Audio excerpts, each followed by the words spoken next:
بسم الله والحمد لله والصلاة والسلام على رسول الله وعلى آله وصحبه ومن والاه.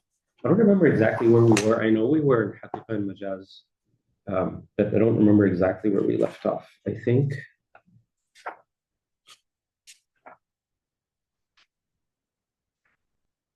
um,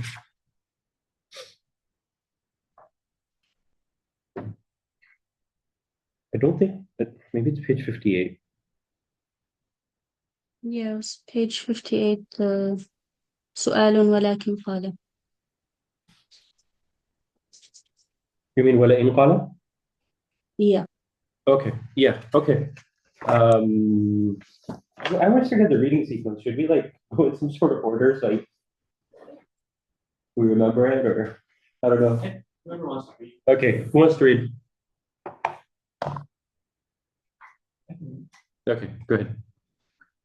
الحمد لله والصلاة والسلام على رسول الله وعلى آله وصحبه وسلم. سؤال ولئن قال إذا حدث لا يضع قدمه في دار فلان ينحت لو دخلها حافيا أو راكبا. Okay, explain.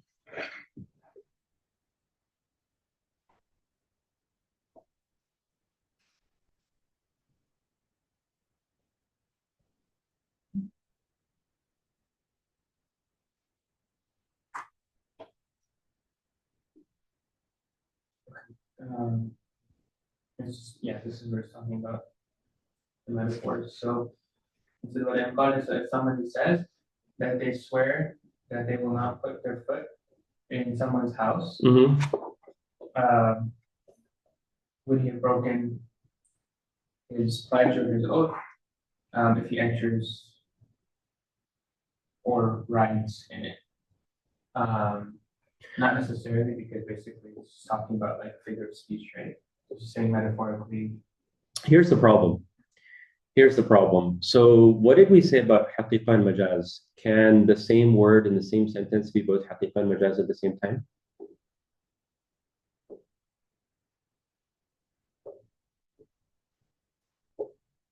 That's a yes or no question.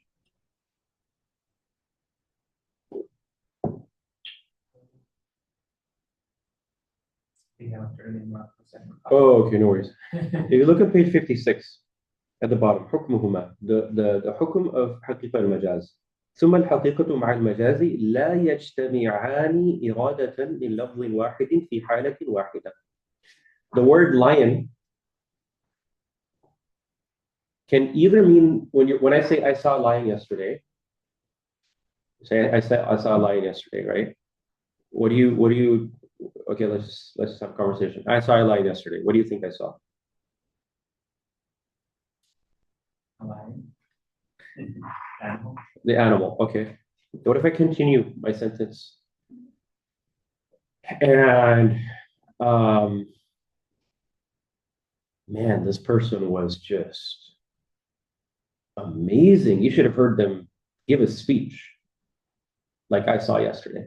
Now, what are you thinking? It's a person, right? Okay. So when I use the word lion in a sentence, I'm either talking about an animal or I'm talking about a person. I cannot be talking about both at the same time. Because if in the next sentence I said, and then there was a lioness as well in the zoo in the same cage, and you're going, what the heck is going on? Which story are you telling me, right? So in a particular context, in a particular sentence, I'm either referring to the haqiqa or I'm referring to the majaz. I can't possibly be referring to both at the same time. That doesn't make any sense. So we've created a rule. The rule is ثم الحقيقة مع المجاز لا يجتمعان إرادة من لفظ واحد في حالة واحدة. In one particular sentence, when you see a word, don't make it the same. And that's why when we do examples of this.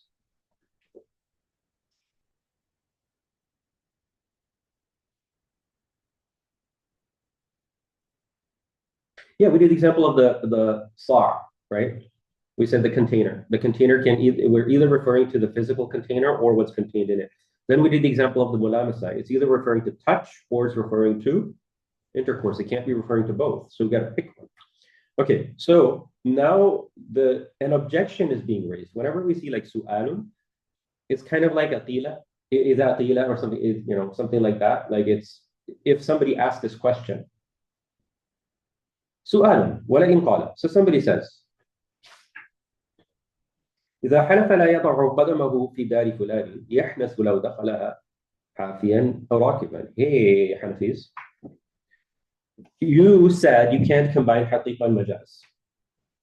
But now you're saying, if somebody says, I'm not going to put my foot, what's the exact wording here? لا يضع قدمه. I'm not going to put my foot in so-and-so's house.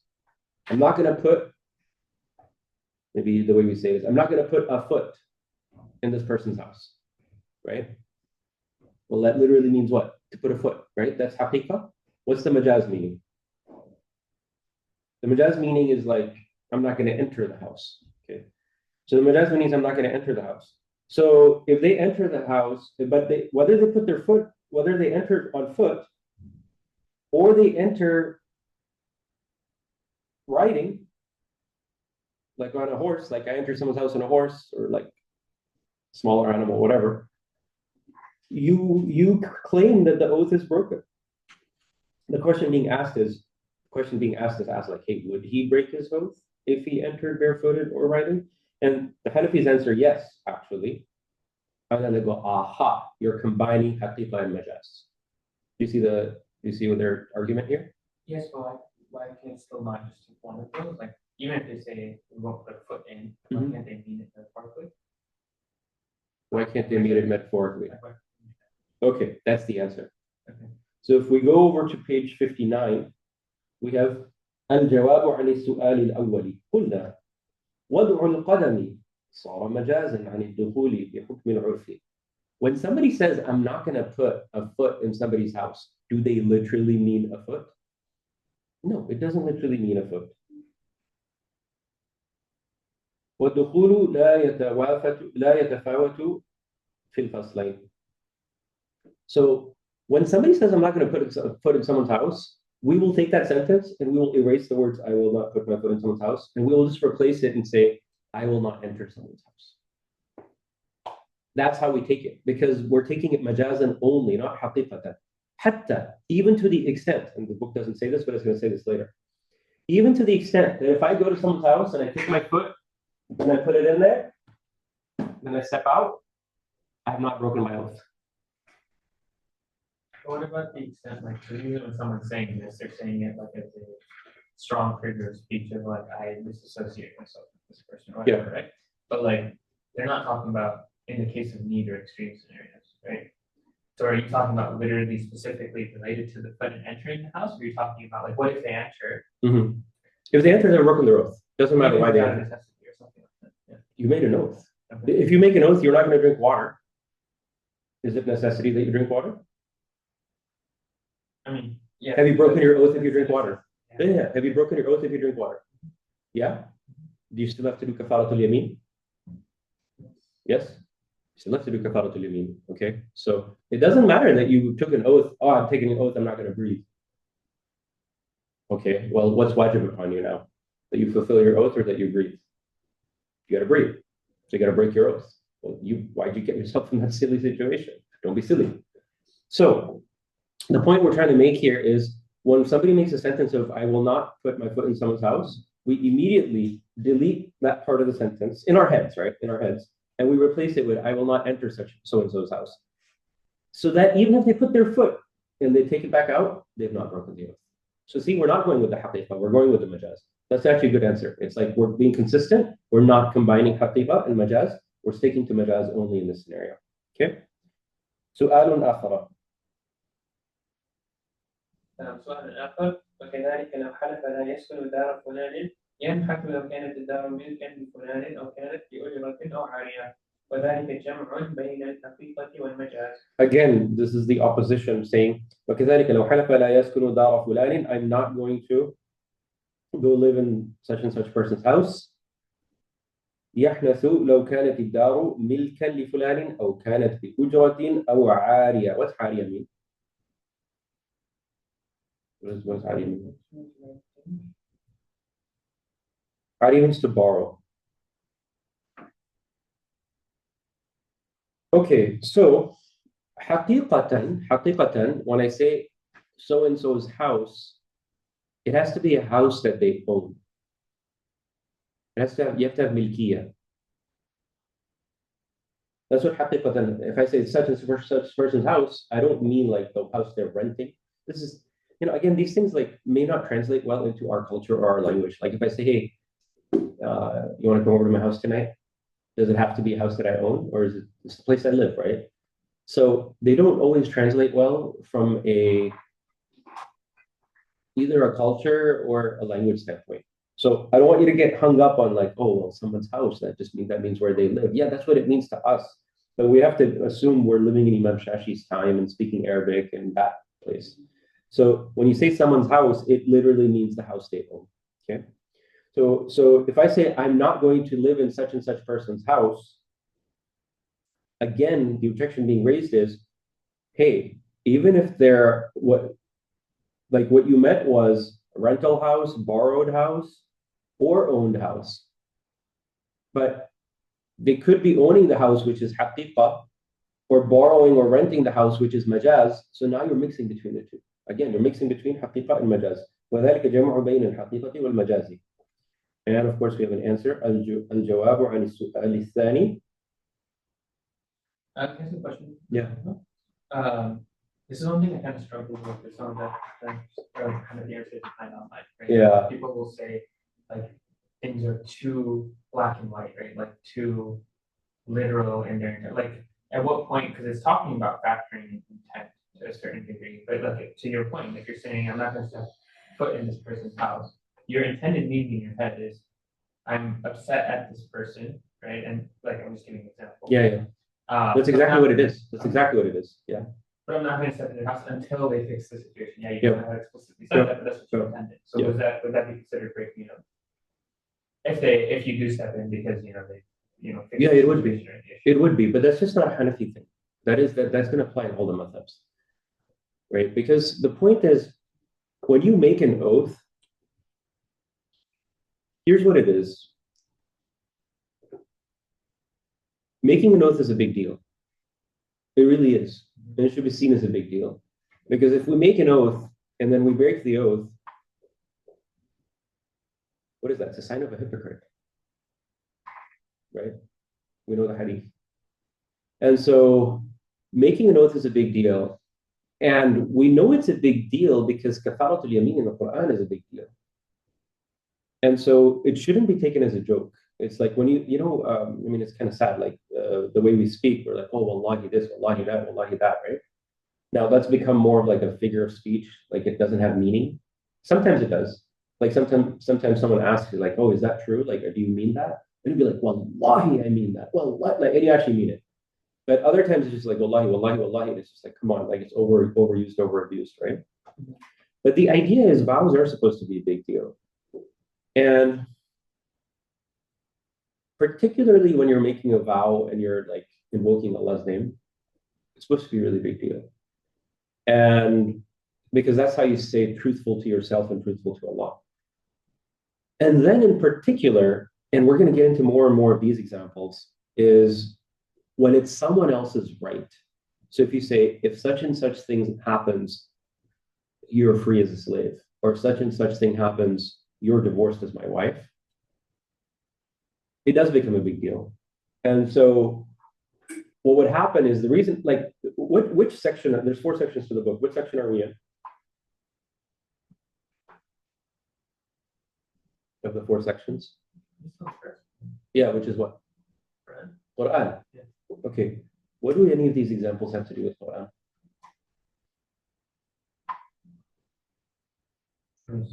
Just talking about how to interpret and understand it. Yeah, but what do these examples have to do with Quran? If we're in the section of Quran and we're learning about Haqiq and Majaz, why are all of our examples, not all of our examples, the Mulamasa was not, Mulamasa was Quran, Sa' and Sa'atain was Hadith. The next one was Wasiyah. So we went outside the Quran, and now we're talking about oaths, which are way outside the Quran. This is my criticism of the book, is if we're going to be in the section of the Quran, why can't you just give all examples of the Quran? Because here's the problem. Going back to the problem you raised. Let's say when I make a statement like, I'm not going to come to your house, am I like logical at that point? Am I rational? Am I like in good, calm, in a calm state? I'm not. I'm just like, I swear I'm not going to enter your house. Like, that's how I'm thinking about it, right? Because I'm upset at you. And in that statement, when we're going to get into this in like coming up in a section, if I use the word be, if I use the word fi, if I use the word ala, like the meaning can change. Am I thinking about like, well, from a nahu standpoint, I use the word ilah. Well, ilah means this, or that's majaz, that's haqiqa, that's this, that's that. I didn't mean this, I meant majaz, I meant haqiqa. People aren't thinking like that. Number one, people's language is not perfect. How many times do I make a statement in class and like you guys are like, oh, you said it backwards, oh, you meant halal, not haram. Like literally. One time I was leading salah, so bad. إن هذا القرآن يهدي للتي هي أقوم ويبشر المؤمنين. I didn't even say mu'mineen, I said the opposite of mu'mineen. And like, again, it's not like you don't know the meaning, but sometimes the mind just like, slips. And so to assume that people are speaking in perfect nahu and balagha, and they know their usul, and that's why they're being so careful in their speech, it doesn't make any sense. But that is how the Hanafi usul are. It's like, hey, look, you made an oath. This is what you said. We're going to hold you liable for that. You go to court, judge is going to hold you liable for that. I don't think it's great. Now, here's your only out. The only out is if your speech is clear enough, it's going to be taken as speech, and that's it. You don't get to, your intention doesn't matter. If your speech is not clear enough, then they get to ask you, oh, by the way, what's your intention? I mean, because you're just talking about in modern context, something is simple or silly as like Gen Z language or something, right? Where you're literally like, I swear I literally died that day. Or something. Yeah. I mean, obviously you didn't. Yeah. So Urf does have a role. We're going to talk about that. We're going to talk. Urf does have a role, and so when somebody means that, like says it that way, it means what the common people understand that to mean. But generally, that is what we're saying. We're talking about the Urf and how. Yeah. But here's my view of it. Okay. If in my view, might be controversial. Probably is controversial.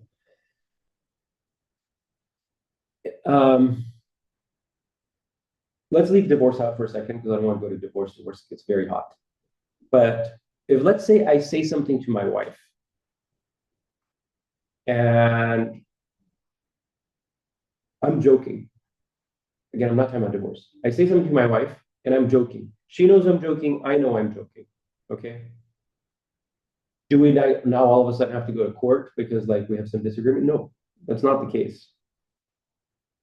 I know I'm joking. She knows I'm joking. There's no issue.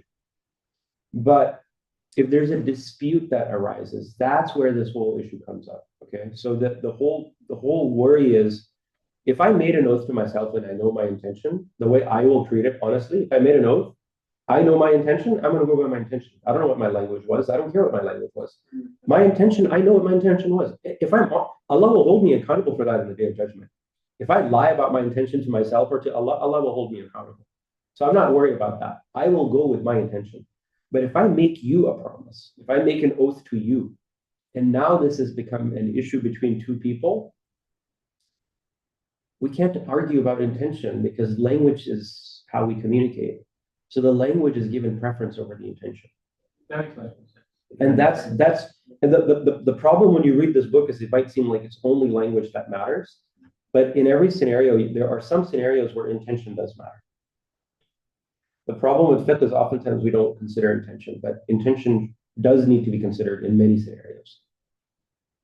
I'm assuming he's delineating, you're talking about taking oath, right? Most people don't, I know some people do, but most people don't say, I swear I'm not entering into their house, right? They're just saying, I'm never entering into the house.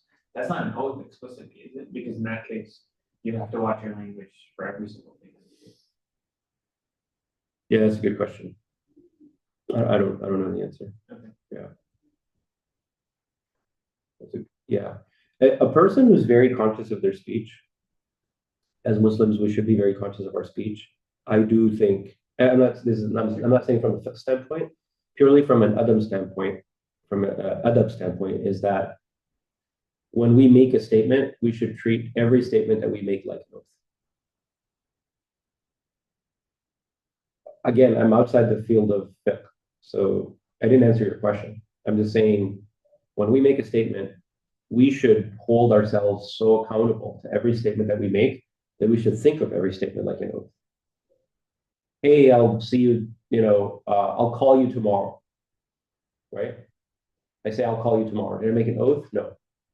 And then what happens? I don't call you tomorrow. What's that? How many times do people not, follow through? So how can you consider? Yeah, but what kind of credibility am I building with you? What kind of credibility am I building as a Muslim? What kind of a habit am I building for myself when I make a statement, but that statement doesn't mean anything to me? I completely agree. It's just in the context of where we live, where like that is 90% of people. We live in a world where everybody ghosts. Yeah. Like you're supposed to show up to work or to a date or whatever, and like nobody shows up. You're like, what happened? Like, oh yeah, nobody calls you anymore. Nobody tells you. So we live in the opposite extreme where we've come to a really bad time. But let's not forget how we should act as Muslims. And we should not be picking up these clues from society and emulating them, right? As Muslims, we have to be different. Not just to be different, but just to be ethical, imagine how pleased Allah will be with you if every time you make a statement, oh, by the way, I am not like this. I want to be like this. This is something I aspire to do is when I say, I'll call you tomorrow, usually I'll say, inshallah, I'll call you tomorrow, inshallah, right? But I still don't call you. I'll call you like day after tomorrow. Oh, I'm sorry, I got busy. And then you know what? I find that acceptable. And guess what? You find that acceptable because everybody does it. And you don't even think, oh yeah, he said he called me tomorrow. You didn't call me. Like nobody thinks about it. And so we should really hold ourselves to a higher standard than that. Yeah. Is that an oath? I don't know. So sorry, what the second question was. Okay, so we answered did we answer the second one yet? No, I don't think we answered it yet, right? الجواب على السؤال الثاني. Yeah. الجواب عن السؤال الثاني ودار فلان صار مجازا عن دار المسكونة له وذلك لا يتفاوت بين أن يكون ملكا أن يكون. So when we're reading text, we don't do the tajweed rules like the Bab. أن يكون ملكا له أو كانت بأجرة له. Okay, so again, what we're saying is we're not combining haqiqa and majaz. We are only sticking to majaz, which is the house that somebody is living in. We don't care that it's owned by them, rented by them, because owned would be the haqiqa. Milk and ariya would be majaz as well, but we're going with like the ultimate majaz, which is the house that is darin maskunatin lahu, the house they live in. And so we're only sticking with one meaning, and we're not combining between haqiqa and majaz. سؤال آخر, third question. سؤال آخر وكذلك لو قال عبده حر يوم يقدم فلان فقدم فلان ليلا أو نهارا ينحل. This one gets a little bit tricky. Okay, so the question is somebody لو قال عبده حر. Okay, I say to my slave, you are free on the day that XYZ person comes. Okay, you're going to be free on the day XYZ person comes. Then XYZ comes at night.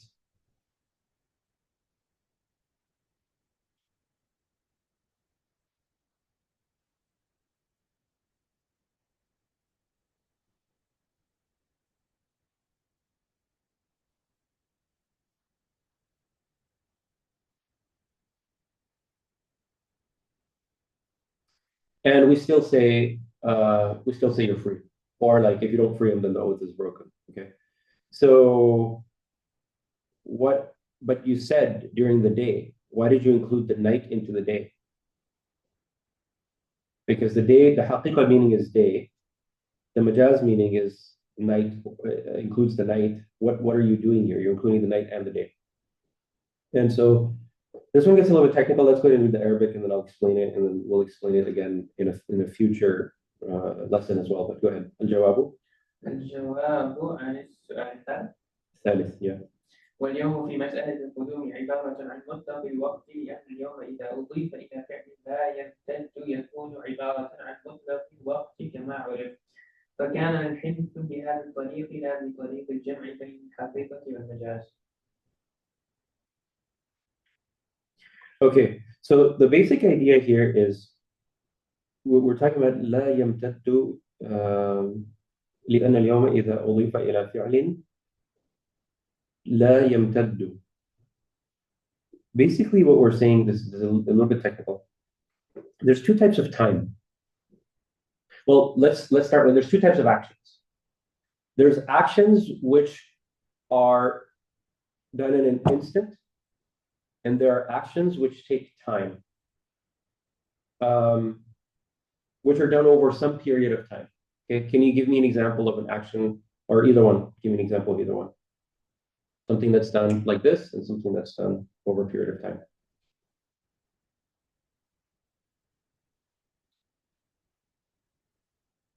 Come on, anything.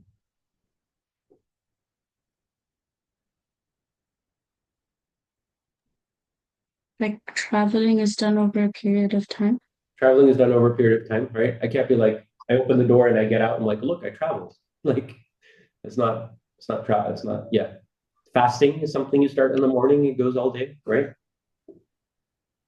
What about entering a room? Immediately.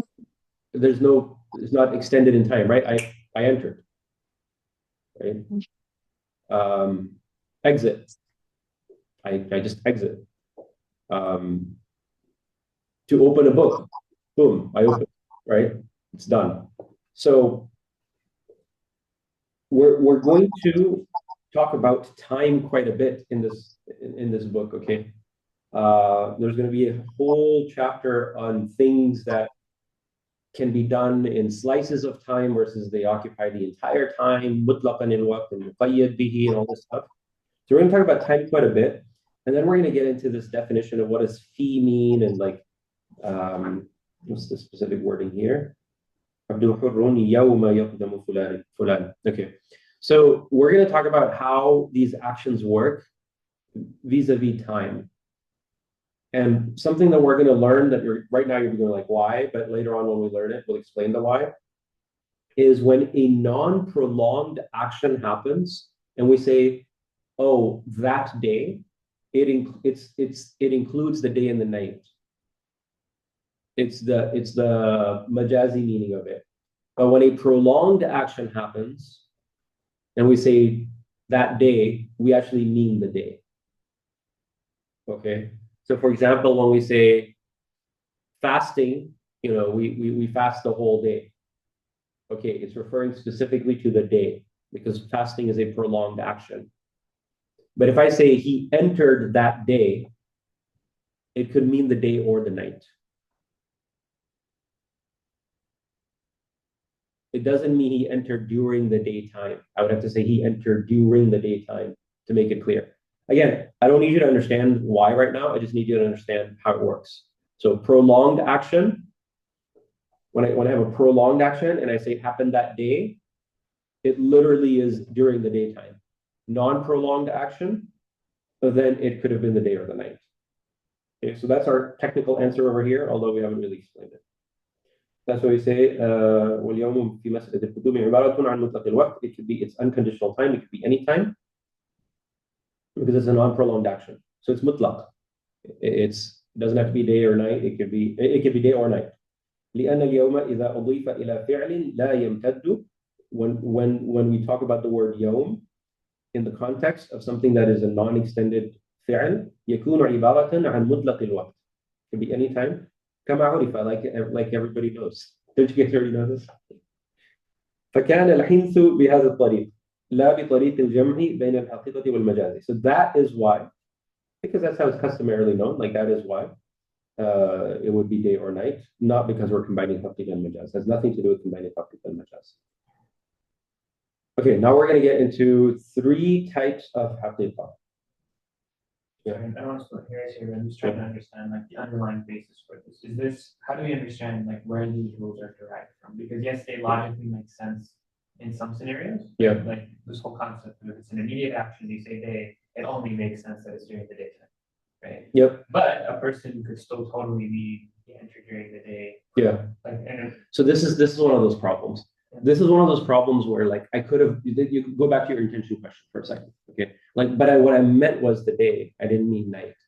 So what happens is when you go to court, the judge is going to say, sorry, it includes the night as well. Like, Will they though? yes. Yeah. And the reason they're going to say that is because when there's a choice between two possibilities in the words that you use, like you use the mushtarak word, or you use like a haqiqa versus majaz, there's an option, like something like that. The judge is going to prefer the one that favors the slave being freed over you keep getting to keep the slave. Now, when the judge favors that, so let's go through this one, right? Man says to a slave, the day such and such person arrives, you're going to be freed. Now, such and such person doesn't come during the day, they come at night. The slave goes, I'm free. The master goes, no, you're not. I said the day. It's not day, it's night. Slave goes, day means day and night. Master goes, nope, just means day. Okay, let's go to court. So you go to court. Present all the evidence in front of the judge. Judge, what do you think? Judge says day includes day and night. Because when given the option between these two, I'm going to, doesn't matter if by the way, the master says this is what I intended, and the slave says, okay, that's not a problem. That's not a problem, right? The problem is because the slave says, I don't agree with you. We're going to go to court. So now, like I said, like the husband and wife agreed, they were joking, that was a different situation. So master and slave, they agreed, not a problem. But slave took this master to court. Master explains, slave explains, judge says, slave is free. But the master is not held accountable necessarily for breaking an oath. Because the judge might say, listen, like maybe you meant this.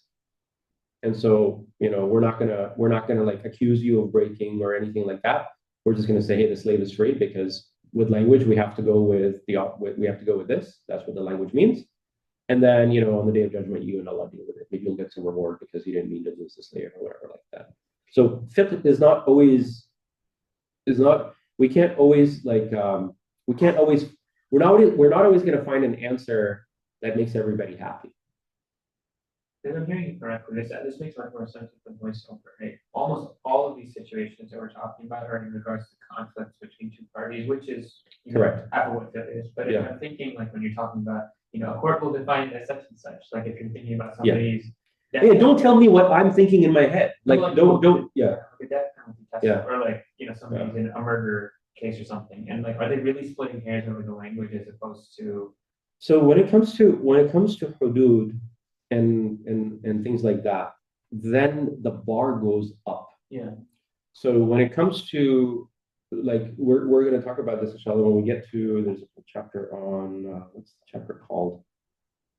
There's a chapter on like when you look at even witnesses, does the witness have to be upright? Does it like when we start looking at like 4 witnesses in certain cases? Yeah, so that's page 216, 217. So it says فصل في حجية خبر الواحد. When can you accept خبر واحد? And so we start getting into very different situations when we're talking about something that's just the right of Allah versus something that's the right of another human being. And also, there's also a difference between something that's being a right of a human being, where it's like one way right, versus I have a right on you and you have a right on me, and then the bar goes even higher. So there's a whole chapter that talks about what happens in an actual court case, and because a witness testifying is khabar wahid.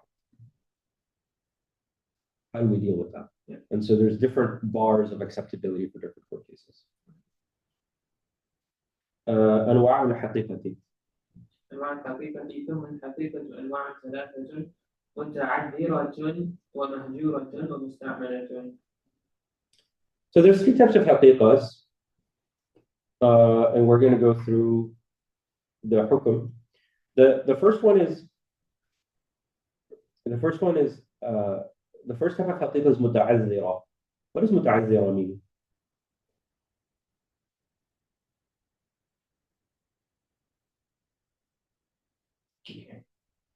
What does ta'azzur mean when you say ta'azzur?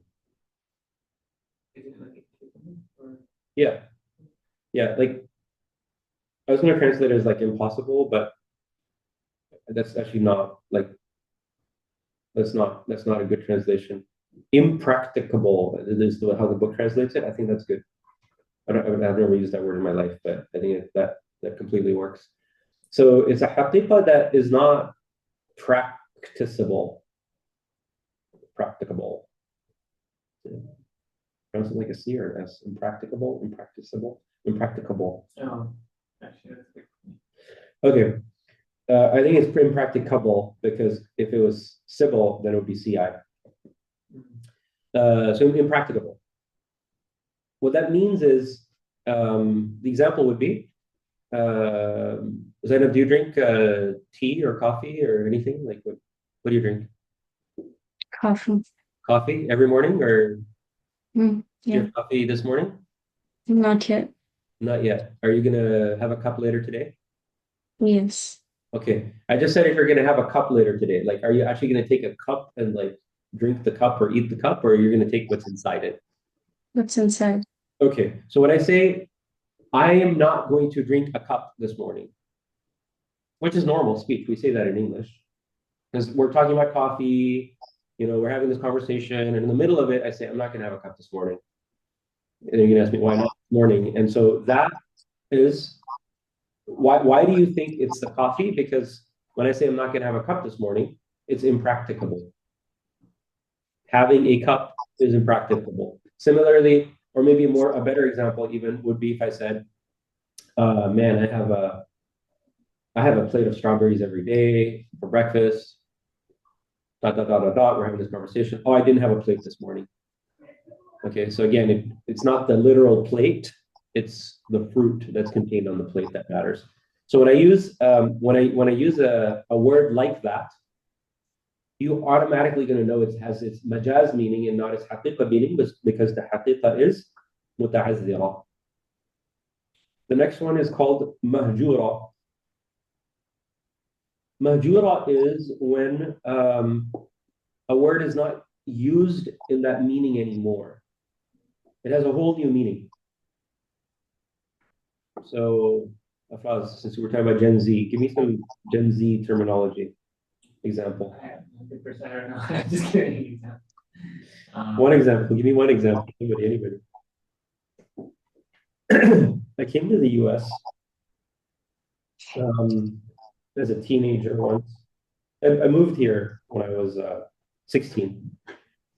But I visited a few times before. I once visited, did a summer internship when I was 12. And 14. I was 14.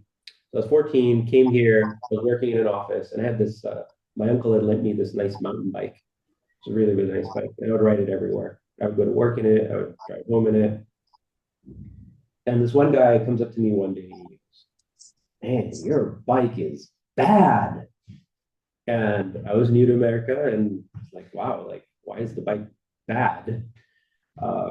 He's like, man, it's bad. I was like, okay. I don't know what he doesn't like about it. But what he meant was it's amazing. It's sick. As we would say nowadays, like, oh, that's sick.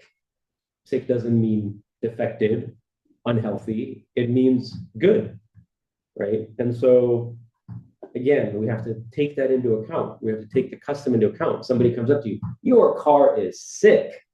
It doesn't mean your car's messed up, as it would have meant 30 years ago. It means your car is rad, cool, nice, amazing, whatever.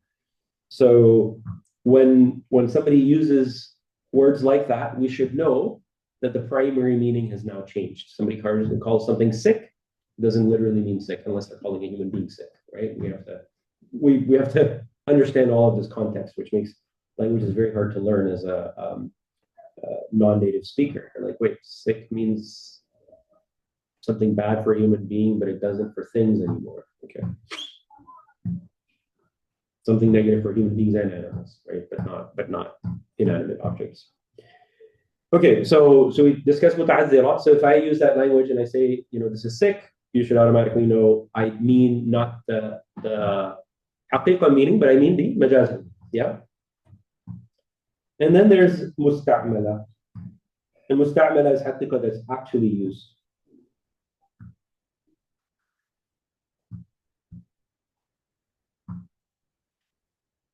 And if it's musta'mala, and let's say that word has a haqiqa meaning and a majaz meaning both, then the default is going to be that you take the haqiqa meaning. So if a particular word has both a haqiqa and a majaz meaning, and both of them are used, right? By default, you're going to go with the haqiqa meaning. So those are the three types. Any questions on that before we dig into the examples? Okay, let's go through the examples. حكم النوع الأولين. حكم النوعين الأولين وفي القسمين الأولين يصار إلى المجاز باتفاق. Meaning?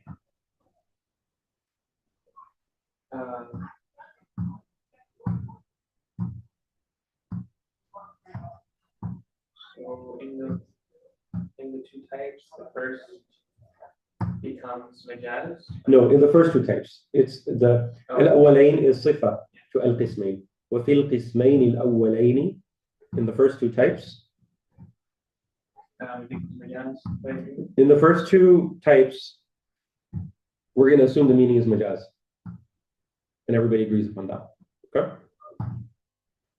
So if it's muta'azzira, impracticable, or mahjura, that the haqiqa meaning is not in use anymore, then we're going to assume it's majaz because obviously, obvious reasons. I don't have to explain it. Okay? Continue. ونذير المتعذرة إذا حلف لا يأكل من هذه الشجرة أو من هذه القدر فإن أكل شجرة أو القدر متعذر فينصرف ذلك إلى ثمرة الشجرة وإلى ما يحل في القدر حتى لو أكل من عين الشجرة أو من عين القدر بنوع تكلف لا ينحل. Okay. Okay, so example here إذا حلف لا يأكل من هذه الشجرة. I make an oath that I'm not going to eat from this tree. So I literally point to the tree. I'm not going to eat from this tree. ومن هذه القدر. I'm not going to eat from this pot. فإن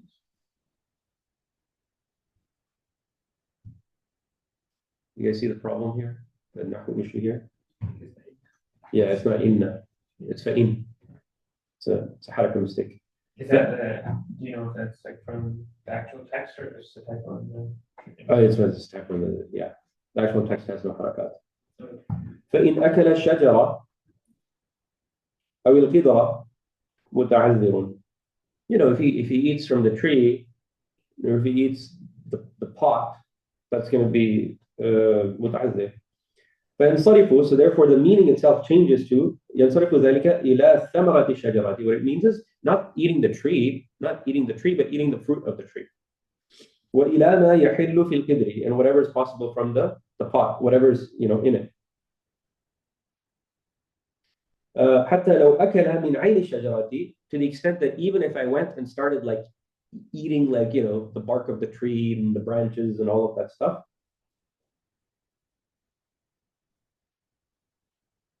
أو من عين القدر, or if I start eating the pot itself. And I remember the pots were made of like all kinds of substances in the past. Like it might be possible to eat from something softer than what it might be. You're not going to eat from a stainless steel pot.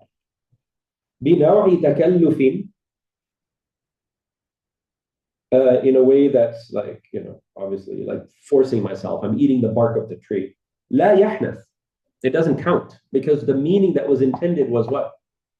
We know that when I say I'm not going to eat from this tree, I don't mean the branches, the leaves, and the bark. What I mean is the fruit. That's what the meaning is, because it's muta'azzir. So the meaning was automatically assumed to be that. When I said I'm not going to eat from this tree, erase that part. I am not going to eat the fruit of this tree. That's what that means. I'm not going to eat from this pot. I'm not going to eat the food that is in this pot. Okay, that's what that means. So if I eat the actual pot, I eat the actual tree, I have not broken the oath. Same as the saw example from earlier, right? Okay. وعلى هذا قلنا. وعلى هذا قلنا التوكيل في نفس. No. Where are you? Sorry. Yeah. إذا حنث. لا يشرب من هذا البئر ينصرف ذلك إلى الاختراق حتى لو فرضنا أنه كرع من التكلف لا ينحسب بالاتفاق.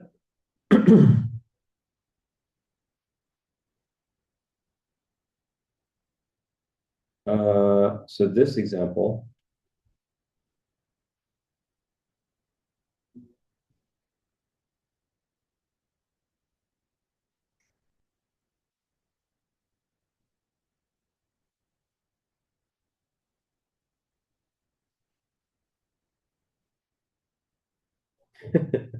Okay. Yeah, I was just double checking to make sure my understanding is correct. This example is so ridiculous. The example says, based on this, if I say I will not drink from this well, what it means is I will not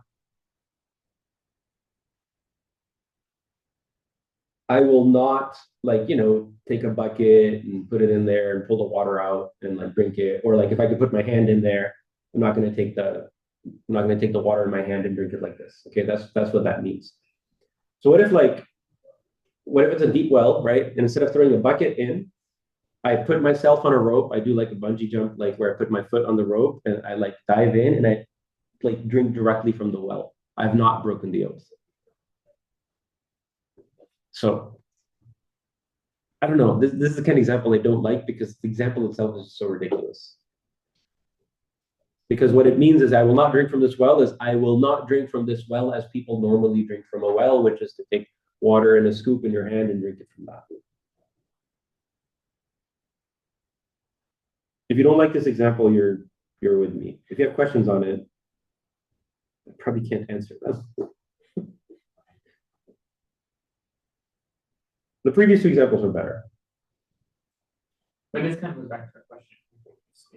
But it's different because in this case it's well, here is actually specifically this is possible, right? It's possible. The other ones are not possible. Yeah. Eating a plate and stuff. So Yeah. how come this one has an exception? Oh, because it's mahjura. That's not what it like literally means. But you can make Actually, no, this is muta'addira.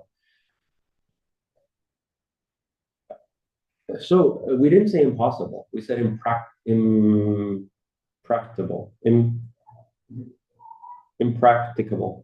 That's what we said. Like you can eat the bark of a tree. You could go up to a tree and you can start chewing on the bark. You'll break off a piece, it'll come in your mouth, you can chew it. You can even eat a paper plate, right? Well, I guess in this case, when you're saying the practical part is like because it's a well, it's deeper. Like if it was surface water, then it would be Yeah, that would be a different story. But we'll get to that example in a second too. I'm just trying to see why. Yeah, we'll get to that. We'll get to that. This makes sense. Okay, ونظير المهجورة. ونجيب المهجورة لو حلف لا يضع قدمه في دار فلان فإن إرادة وضع القدم مهجورة عادة. Okay, so this example we talked about. If I said I'm not going to put foot in someone's house, then the norm is what I mean is I'm not going to enter it. وعلى هذا قلنا وعلى هذا قلنا التوكيد بنفس الخصومة ينصرف إلى مطلق جواب الخصم حتى يسعى للوكيل أن يجيب بناء كما يسعه أن يجيب بلا لأن التوكيد بنفس الخصومة مهجورة شرعا وعادة. Oh God, I don't like this example either. Okay, so what does tawkil mean? To appoint someone as a wakil, okay? What does khusuma mean?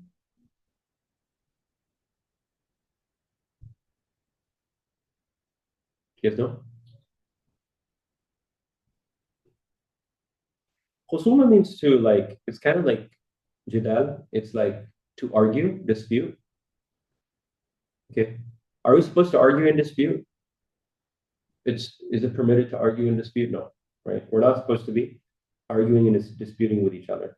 So the question becomes if you hire a wakil, or do you want to hire one? You can have a lawyer represent you or a person represent you. Maybe you hire them, maybe they do it for free, whatever it might be. You bring someone in and you say, you're going to be my wakil. Well, normally you can't dispute with somebody, right? You can't like argue with somebody. So can they only like when somebody asks them questions like, hey, did your client do this? They say yes. Did he do that? Yes. Did you do that? Yes. Can they only say yes, yes, yes? No. They can also say no because what we're saying is the word dispute in this context is mahjur in the sense that khusuma in this context means not just to argue and dispute, but it also means to represent someone fairly. And so when you represent someone fairly, sometimes they're going to ask, did your client do this? And they're going to say yes. And sometimes your client do that? No. That's not argumentation. That's not disputation. That's not like a bad kind of like, hey, I'm going to argue with you. It's like I'm representing my client.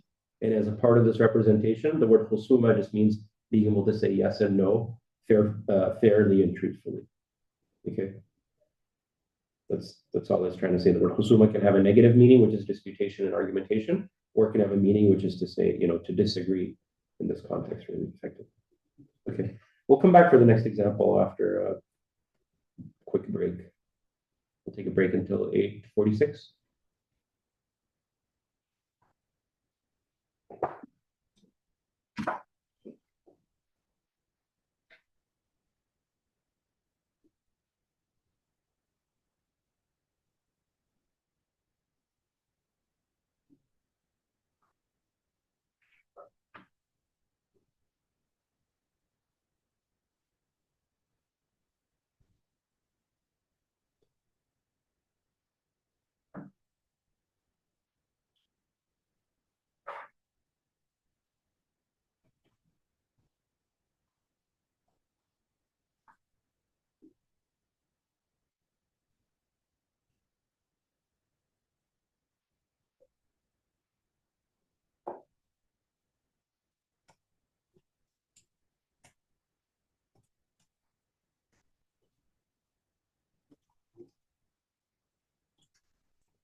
Planning to visit Shashi Rahimahullah in January. So, Yeah. where, me and one of where are you going? Uzbekistan? Yeah, I think he's in the broader Shashis, right? There's a few of them. Shashi together, isn't Yeah, I'm planning to go in May. Yeah. Actually, brought to and I just had a opening because my wife is going to spend some time with her family and the baby, so I was like, I'll go for 2 weeks or so. Nice. Yeah, I'm excited to go see Bukhara and Is it your first time? Samarkand. Yeah, no. So she got had gone recently, right? Or He went maybe 2 years ago. Yeah. 3 years ago. I don't remember exactly when. Yeah. I've been with him to Morocco, Turkey, Spain, Saudi, like many other places. I've not. Yeah, so he's doing a trip to, or one of the institutes is doing a trip in May. So. have you already made your itinerary? No, they're going to make the itinerary, so I don't have to worry about it. Are you going with the group? Or? Yeah. Oh, okay. Yeah, I'm just going alone. So. Going alone? Yeah, that's one of another time. Yeah, it takes. Yeah, that's a little bit harder because I have to use your itinerary. Yeah, which isn't usually a challenge, but I realized all the itineraries specifically for Uzbekistan skip. You have to. I was gonna say that. Every single one. They will tell you. So usually what you have to do is you just add it on the last day, like when everybody leaves, you just go do it. That's what my friends have always done. Yeah. There's no plan to do. The problem is it's 8-9 hours from somewhere. Correct. So what you do is you end up just like, when everybody leaves, you just end up going there for a day. You add a day. Yeah. Yeah, I saw actually Panam did. Panam's was amazing. Yeah, they did recently, but I saw that they were actually just instead of taking the trains, they were actually Just keep on track. No, they just kept taking flights back and forth. Yeah. So they also speak Hindi. They did. Yeah. But when I saw that they they flew, I think with Tashkent to Bukhara, I was like, well, instead of taking a train, it's pretty fast. But what if I fly to Thermins? And they have flights. Okay. And you could do maybe you could do one day, but it'd be really tight because it's not actually in Thermos. Yeah. But it's only every 3 days flight, so there's no point in spending 3 days in the. Yeah, a lot. Yeah. So that's the best way. Mufti Taqi did this too. I think he drove from Samarkand one day, stayed the night in Thermos like that. Yeah. You might as well just. You're not gonna go all the way there and miss it. That's what I was like. So I'm making all of this. I'm like, wait, something's missing. Yeah. Okay, so that's a good trip. Yeah. Even Imam Tirmidhi is like not the same status as Imam Bukhari, but still. But you're there. Yeah, you're And there. it's it's up amongst the primary books. Yeah. So there's a lot of, I mean, especially in that area, you get all the hadith people, and then you knock out all that kind of scholars as well. Of fiqh, and then aqidah as well. Yeah, so you pretty much cover a lot. Which is crazy. It's one small region. Yeah. Okay, Bismillah, alhamdulillah, wa salatu wassalamu ala rasulillah wa ala alihi wa sahbihi wa wala. Let's continue now. So we divided haqiqa into three types. We said it's muta'azzira, it's mahjura, it's musta'mala. So muta'azzira is impracticable, and therefore we're going to assume that the meaning is majaz. Mahjura is no longer in use, therefore we're going to assume the meaning is majaz. And musta'mala is in use, so we're going to go with the musta'mala. So now we're going to do حكم النوع الثالث, which is actually مستعملة. ولو كانت الحقيقة مستعملة فإن لم يكن لها مجاز متعارف في الحقيقة أولى بلا خلاف، وإن كان لها مجاز متعارف في الحقيقة أولى عند أبي حنيفة رحمه الله، وعنده بالعمل بعموم المجاز أولى. So this is where we have a difference of opinion. So ولو كانت الحقيقة مستعملة, the حقيقة is actually used, فإن لم يكن لها مجاز متعارف فالحقيقة أولى بلا خلاف.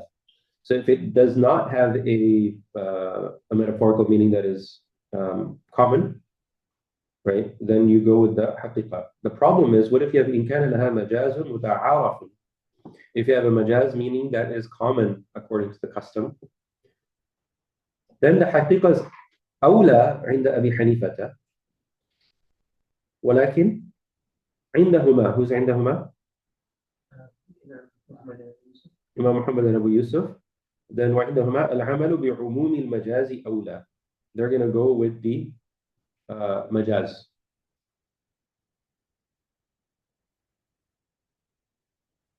Now, they're not actually going with the majaz, they're going with the umum al-majaz. So what's the difference between the majaz and the umum al-majaz?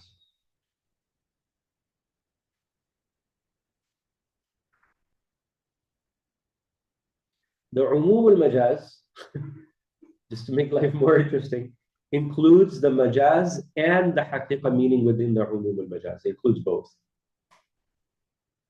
Okay, remember we said we could only pick one or the other? Yeah, that's fine. But here, like, umum al-majaz itself includes both.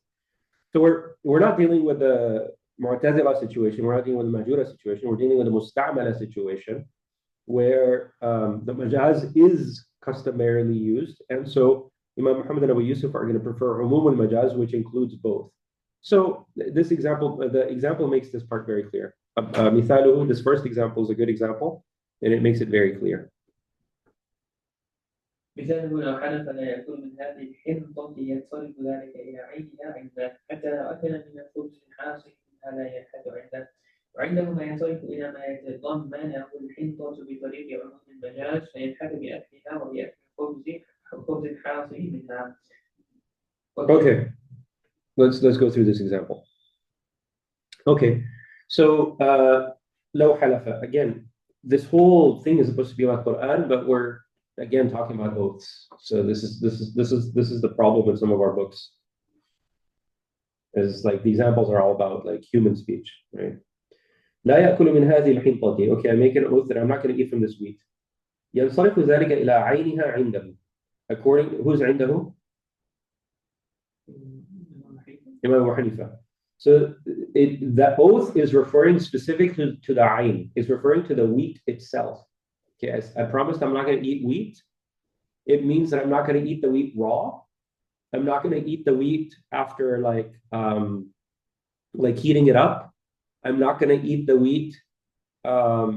Basically, I'm not going to eat wheat grains, whether it's raw, whether it's toasted, whatever it is, but it's wheat. Okay, it's wheat itself.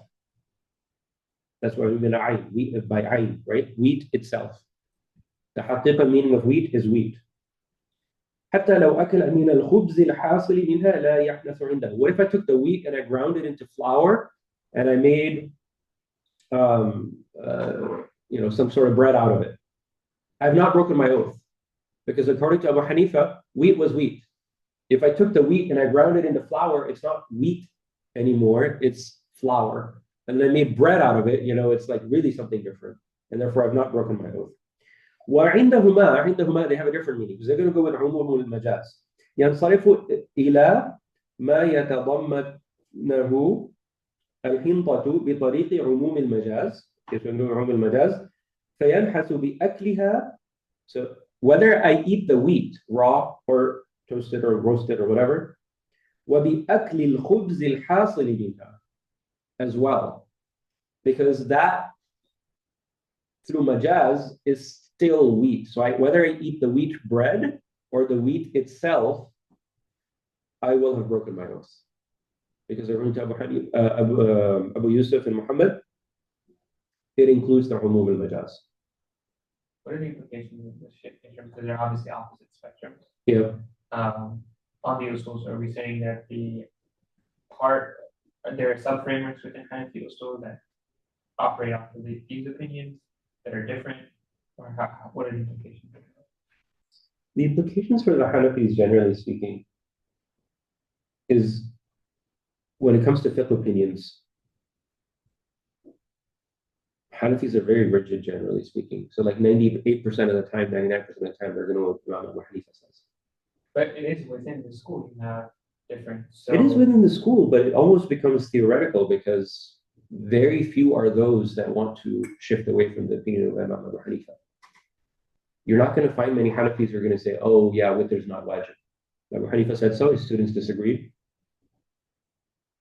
You're not going to find very many Hanafis who say, oh, Asr time starts at the same time that the Shafi'i Asr time starts. Abu Hanifa said so, his two students disagreed, right? And so it tends to be that what Imam Abu Hanifa says is like kind of taken as the madhab, period. Yeah, that's what that's what the fatwa is on. But is it fair? Because like as you study fiqh, you realize all of these differences, etc. Like we talked about potential acceptability of accommodating any permissible opinion. Yeah. So what you find is that I'm saying like 90% of the time people aren't going to go with that. But what you do find is, for example, if you read Sheikh Farhan's article in Muslim Matters on can you like read from a mushaf, for example, right? He went with the opinion of Imam Muhammad, maybe even Abu Yusuf. So you will find that the people who are a little bit more flexible in fiqh and they're not like stuck with like, okay, the Hanafi madhab has to be based on the opinion of Abu Hanifa, you will find that people will give fatwa on that. Meaning that they know that there's two opposing spectrums within the same school. Yes. They're okay with either of them. They will, given the context and the situation, give preference to one over the other. So like, yeah, they consider both acceptable. So like, you're obviously not making, like you said, making excuses or finding easy ways out, but it is within the it's within the spectrum of the method, right? Yeah. So basically, what we're saying is like, not anything goes, right? But correct. There's a much broader. There's a broader spectrum. Yeah. Just like some people will be more willing to go outside the method to grab an opinion from there as well. Okay, so yeah, we can see a big difference here, right? One of them is just sticking to haqiqah. The other two are saying we're going with umum al-majaz. So the umum al-majaz includes the majaz and the haqiqah in it. Okay, وكذا كذا لو حدث يشرب من الفرات ينصرف إلى الشرب من هكذا عن حفظه وإنهما إلى مجاز متعارف وهو شرب مائها بأي طريق كان.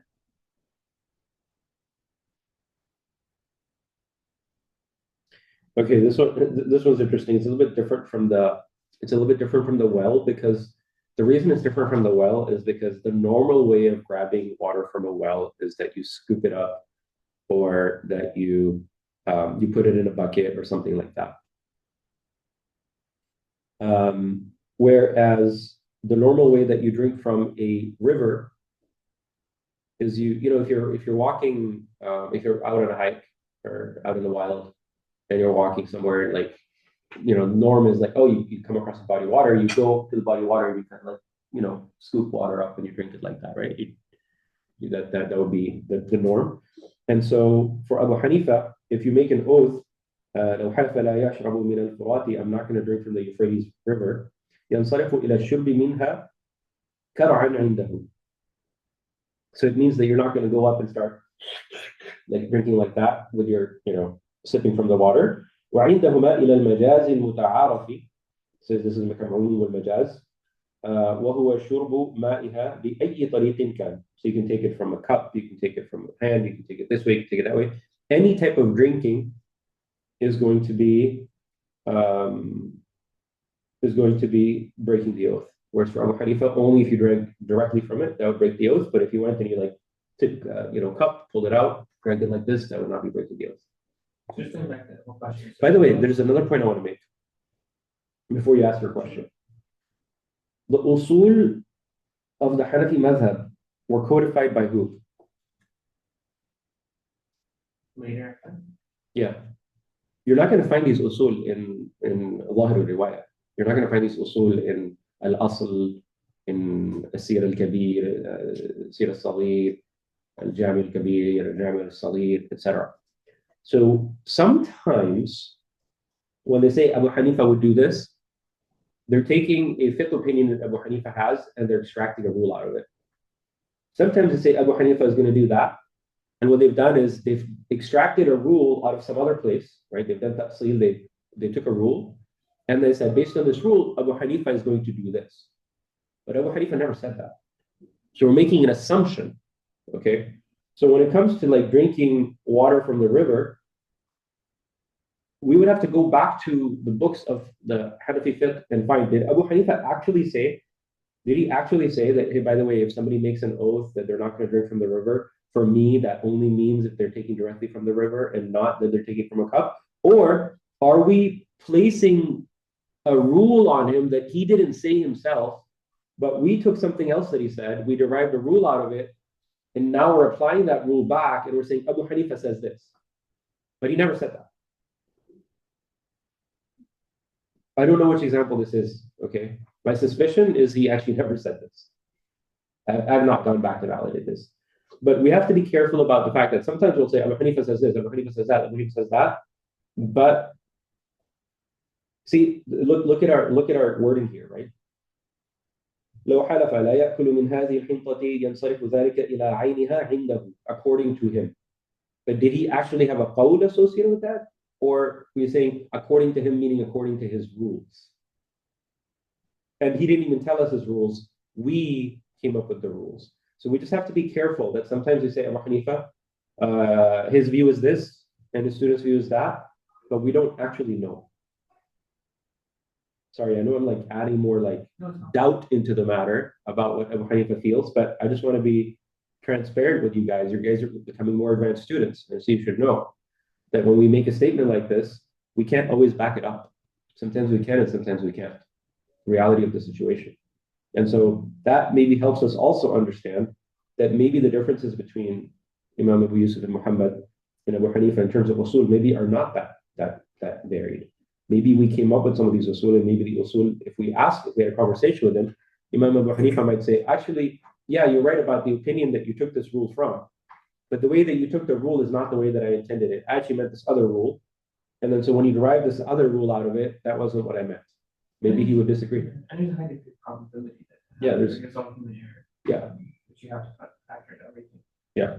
But yeah, I think that's where some of these questions are coming from. The more that you study, you realize like, okay, yes, stick to a methodology. Of course, that's very important. Yeah. But there is that margin of error that allows for everybody else's. And the margin of error, I think the point that I want to highlight is the margin of error is not just in the fiqh.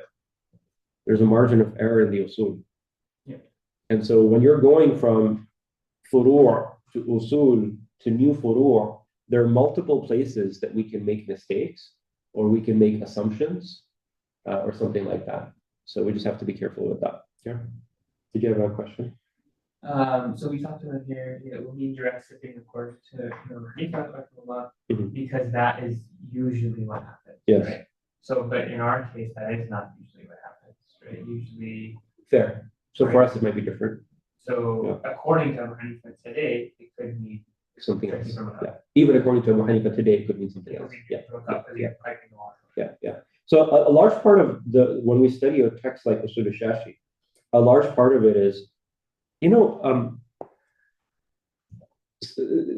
forget Usul al-Shashi for a second. I want to make a general rule and then I'll come back to Usul al-Shashi. When we study the Quran, I'm going to make a statement. I'm going to make it provocatively, intentionally. The Quran was sent to who? The Prophet, okay? We are not prophets.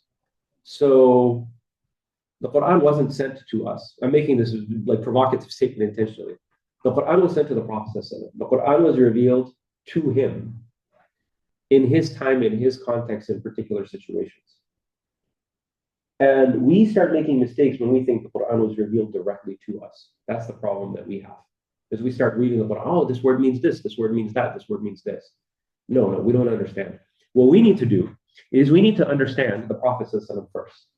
We need to understand his life. We need to understand what situation was he in, and why was this verse revealed? And not necessarily asbabun nuzul, but just what does this verse mean in his life? So he was in situation X, verse Y came.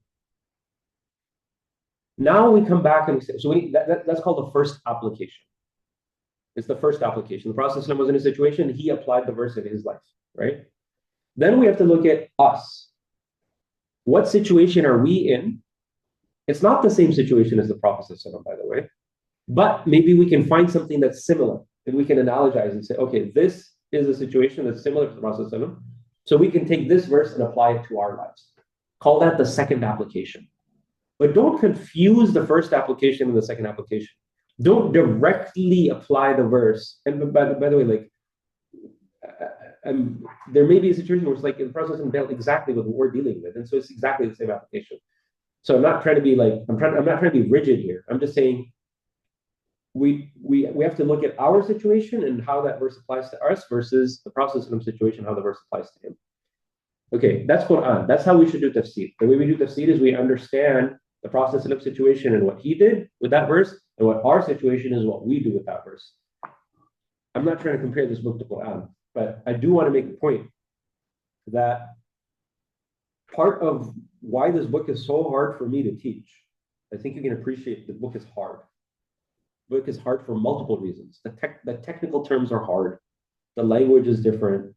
But just the cultural context, the situation we're in, we have to talk about the Euphrates River and how people drink water out of that. Or like how like pigeon heads and all these things. Like, I mean, it's a different culture. And so I have to explain to you why Imam al-Shashi is coming up with a rule from Abu Hanifa versus Muhammad bin Yusuf, Abu Yusuf. And then I have to explain to you how that rule is different. And so you're exactly right. The same rule of Abu Hanifa applied in today's context might yield different results.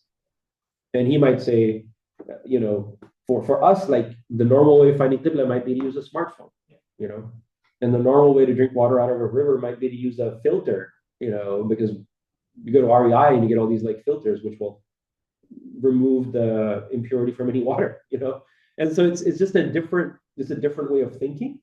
And so the norms may be different. And when the norms may be different, fiqh, this is what we mean by fiqh changes with time. And so we can't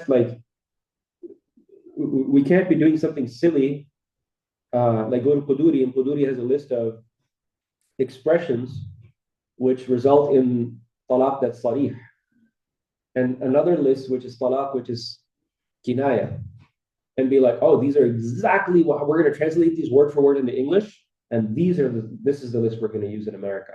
No, we have to have our own list based on our time, our custom. We go to our own imams, our own judges, our own people to interpret that. We can't.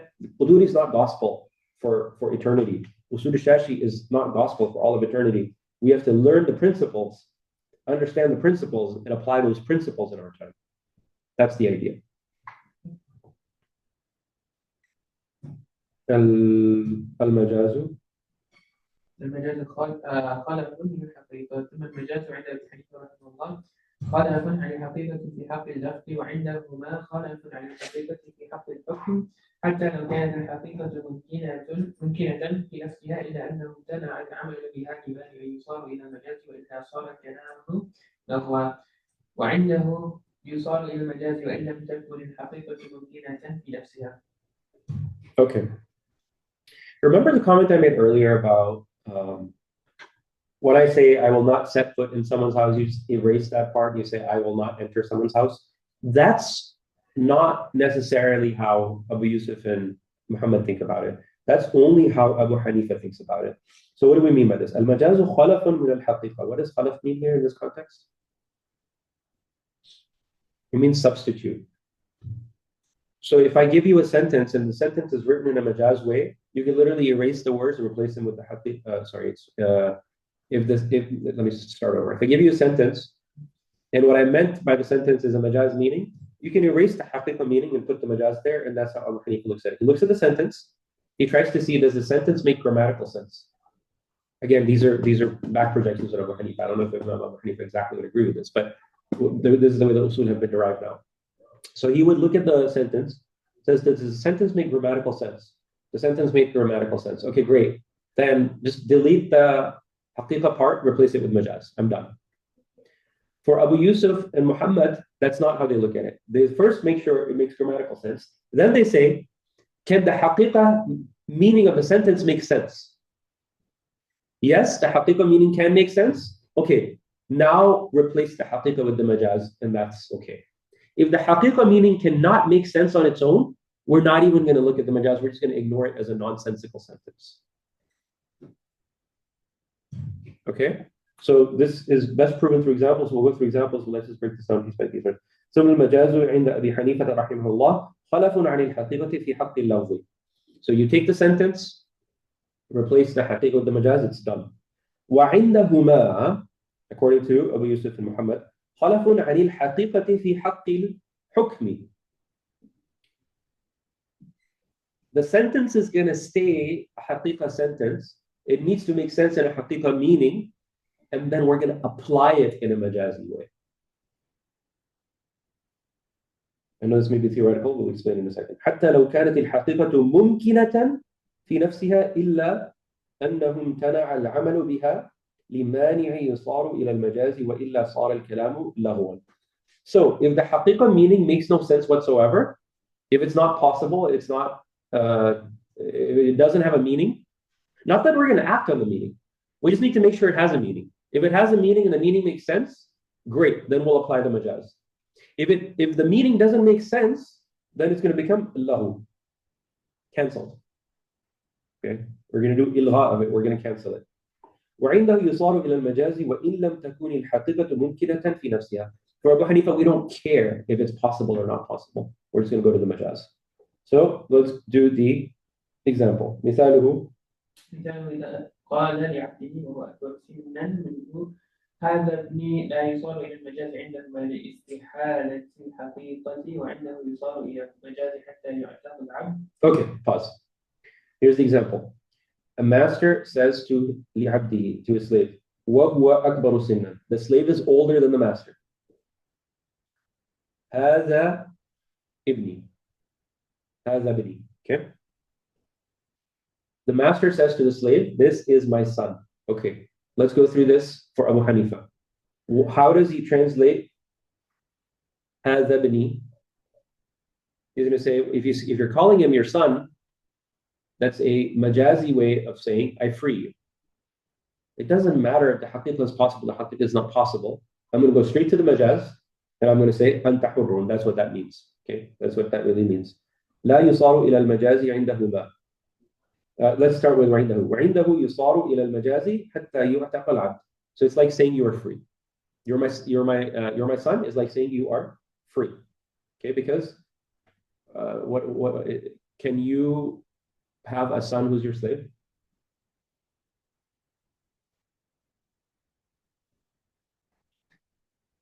Can you have a slave who's your son? What's that? Yeah, can you have a biological son as a slave? Why not? No, because you're free, so he's free. But what if your son got captured during a battle and then became a slave, and then or somebody took him, made him a slave, and then they sold him, and then you buy them back?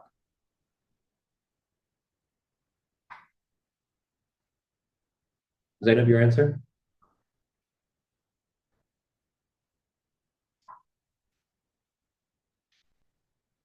Can you have a son who's your slave?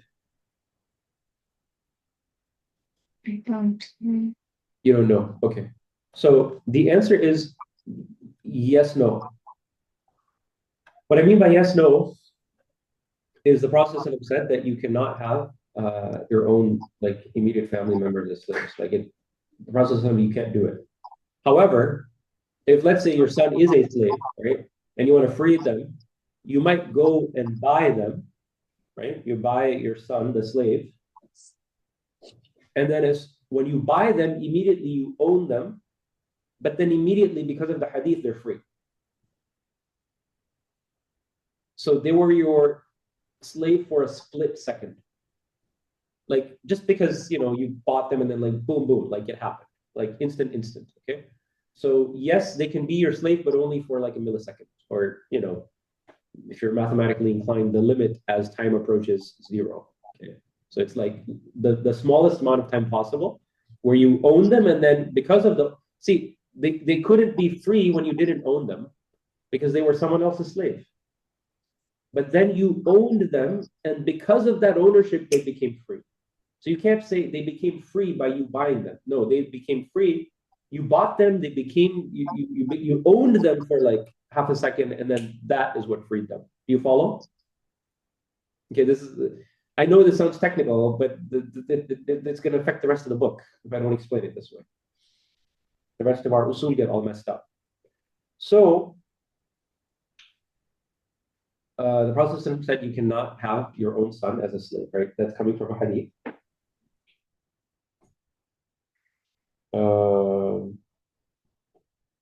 So according to Abu Hanifa, if I say to my slave, you are my son, I have freed them. Okay. According to Muhammad and Abu Yusuf, there's a problem here. What's the problem?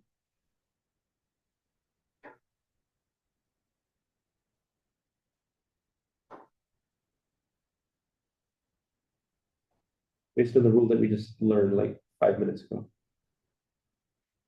According to them, the problem is إِذَا قَالَ لِعَبْدِي وَهُوَ أَكْبَرُ سِنًّا مِنْهُ. So I go to my slave, the slave is older than me, and I say, this is my son. Can the haqiqa meaning be possible? Is it mumkin? It's not.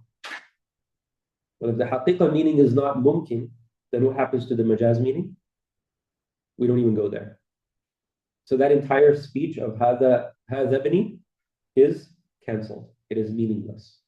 It has no meaning, and the slave is not freed.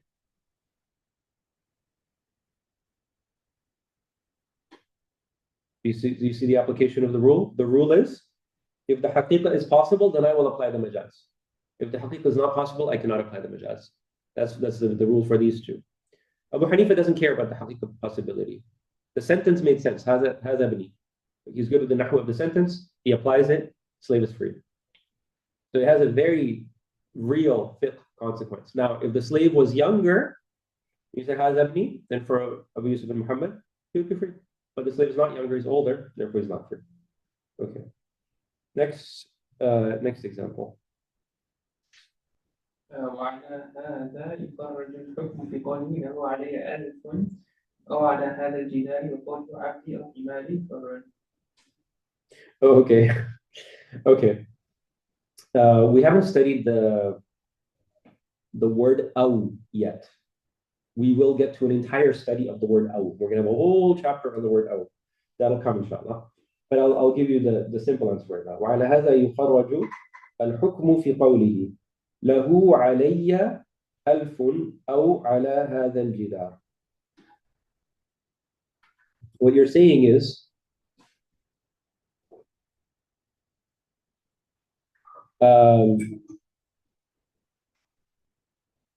له علي 1000. So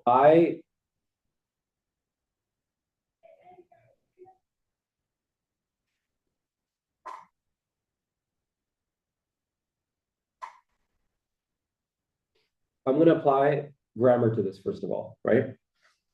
So if I apply grammar, and I say,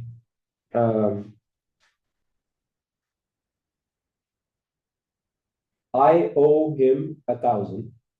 Does that make grammatical sense? I owe him 1,000. Is that okay? Okay. Or this wall owes him 1,000. I owe him 1,000 or this wall owes him 1,000. Does that make grammatical sense? No? What's wrong with the nahu? Or grammatic or Grammatical. uh, Can't a wall owe you 1,000 in grammar? in grammar? Yes, in grammar.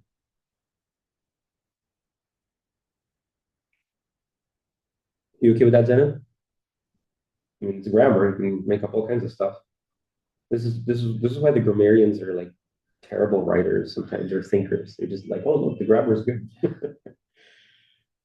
Okay, so in that particular context, if I say I owe 1,000 or this wall owes 1,000, according to Abu Hanifa, he looks at the sentence and he goes, I owe 1,000 or the wall owes 1,000, but the wall, that's just ridiculousness. The wall's not going to owe 1,000. So I just ignore that part of the sentence. Oop, throw that out.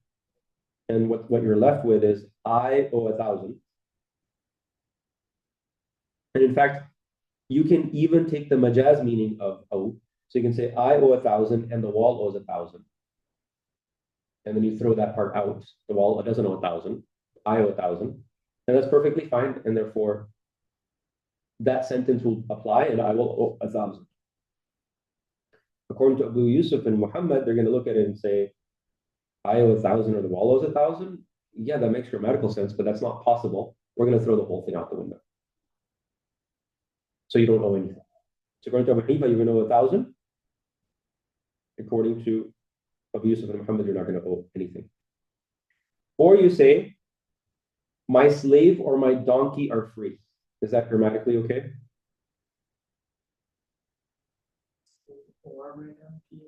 وقوله عبدي أو حماري حر. Grammatically, is that okay? My slave is free or my donkey is free? Yes. Okay, so if I say that, عبدي أو حماري حر, according to Abu Hanifa, is the slave going to be free?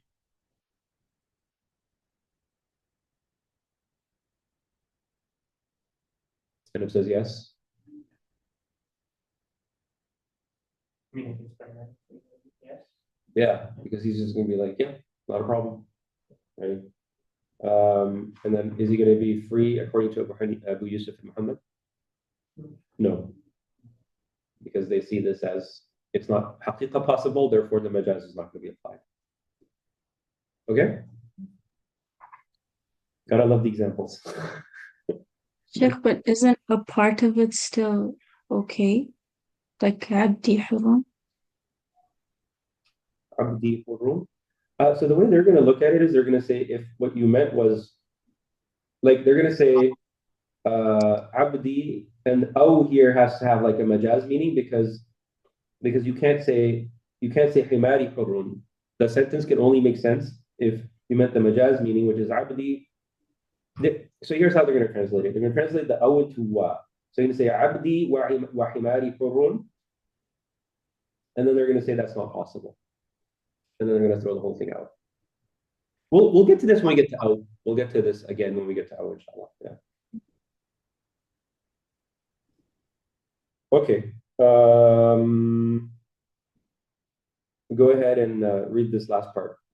جواب عن إشكال ولا يلزم على هذا إقالة لامرأته هذه ابنتي ولها نسب معروف من غيره حيث لا تحكم عليه ولا يجعل ذلك مجازا عن الطلاق سواء كانت المرأة أصغر سنا منه أو أكبر لأن هذا اللفظ لو صح معناه لكان منافيا للنكاح فيكون منافيا لحكمه وهو الطلاق ولا استعارة مع وجود Okay, but yeah, pause on that part. We'll get to that part.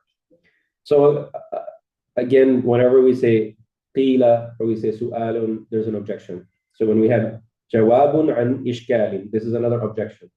So somebody's coming in with an objection. They're going to critique and they're going to object. ولا يلزم على هذا إذا قال لامرأته هذه ابنتي. You go to your wife and you say, this is my daughter. What effect does that have? Let's say you know this is she's from a separate lineage, separate family, because we say وَلَهَا نَسَبٌ مَعْرُوفٌ مِنْ غَيْرِهِ. We know she's not your daughter. Okay, she's not your daughter. and you still tell her you're my daughter. According to Abu Yusuf and Muhammad, is she going to be divorced when you say that?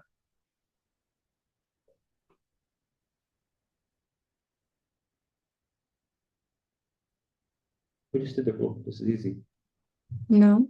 No, right? Because it's not technically possible for her to be your daughter because we know she's someone else's daughter, okay? According to Abu Hanifa, is she going to be divorced?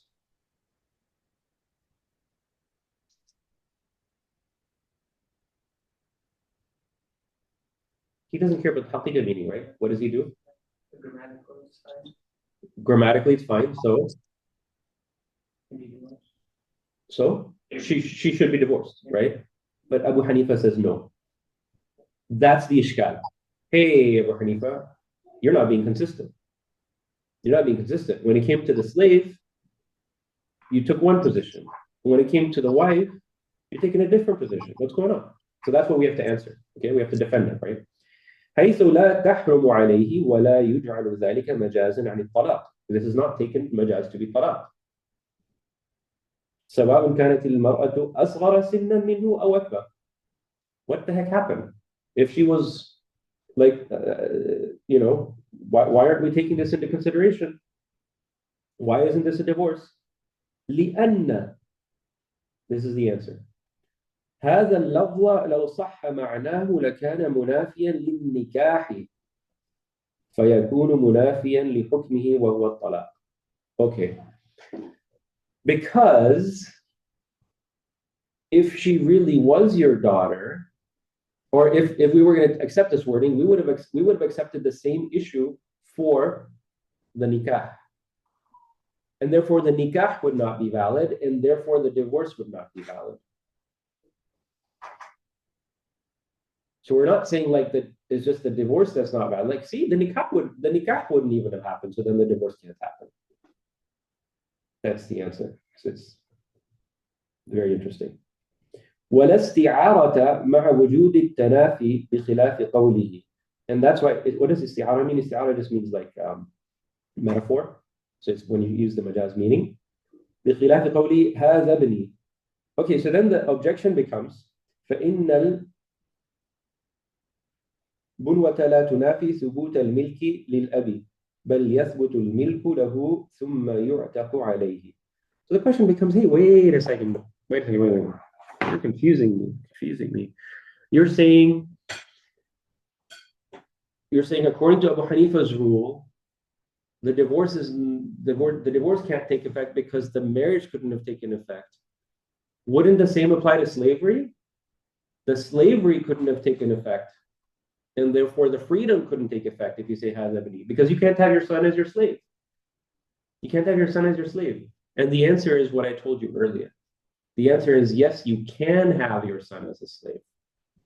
Because when you go and buy your son from the market as a slave, he is in your ownership for that split second before they are free. And that split second, your son is your slave. Whereas with marriage, there is no split second where your daughter can be your wife. It just absolutely never happened. So there's a difference between marriage and there's a difference between slavery. And Abu Hanifa can say, yes, هذا the slave is free. هذه بنتي. It's a different situation. She could not have been married, therefore the divorce does not apply. You have to say she is divorced, like you would have to say it explicitly. You can't say هذه بنتي. Okay, so logic can be used to explain anything. And so we can defend Abu Hanifa in this example and say, yep, or we can defend what we have assumed to be his usul, and we can say that it's not an issue. We're not being inconsistent. We are being consistent. It's a different situation. This is a different situation. Don't mix between the two. I thought we were gonna get into the next chapter, but that's gonna have to wait till next week because I don't want to start with 5 minutes. So when we have like the other two, the students, are they also consistent if they're having different opinions? Yep. Are they also consistent in their withdrawal? Or do you not have? According to what we study, they will be consistent 100% of the time. Abu Hanifa is never inconsistent, Imam Muhammad's never inconsistent, Abu Yusuf's never inconsistent, and Zufar is never inconsistent. Which is why when you see them contradict the point earlier, they continue to contradict Imam Hanifa later in the book, right?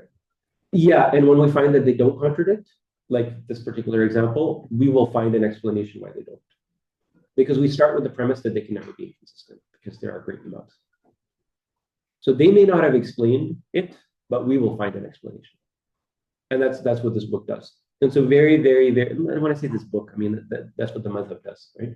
So what you're going to find is never are you going to end a chapter with, is Imam Muhammad being inconsistent over here? Is Imam Abu Hanifa being inconsistent over here? No, you're never going to end that way. You're always going to find a way out, and then you're going to explain why it is the way it is. So the Hanafis can never be inconsistent. Abu Hanifa can never be inconsistent. Imam Muhammad can never be inconsistent. Abu Yusuf can never be inconsistent. Guess who can be inconsistent? The Shafi'is can be inconsistent. Because we're starting with a premise of the Hanafi madhab is correct. And so in this book, there will be many examples where it's pointed out, the Shafi'is, look, they're taking something that's mutlaq in the Quran and making it muqayyad. They're taking something that's mushtarak and they're applying both meanings at the same time. Mulamasa. How can you say it means intercourse and it means touching? You're breaking a very fundamental principle, right? And then they'll say, so there will be constant critique of how others are being inconsistent, but the three imams that we talk about can never be consistent. Right? So that's the premise. You're always going to find a way to make it so. And maybe it's more of a legal question. Yeah. But like the more that we study, right, again, this goes back to there's so much variation. You could could also defend other opinions, right?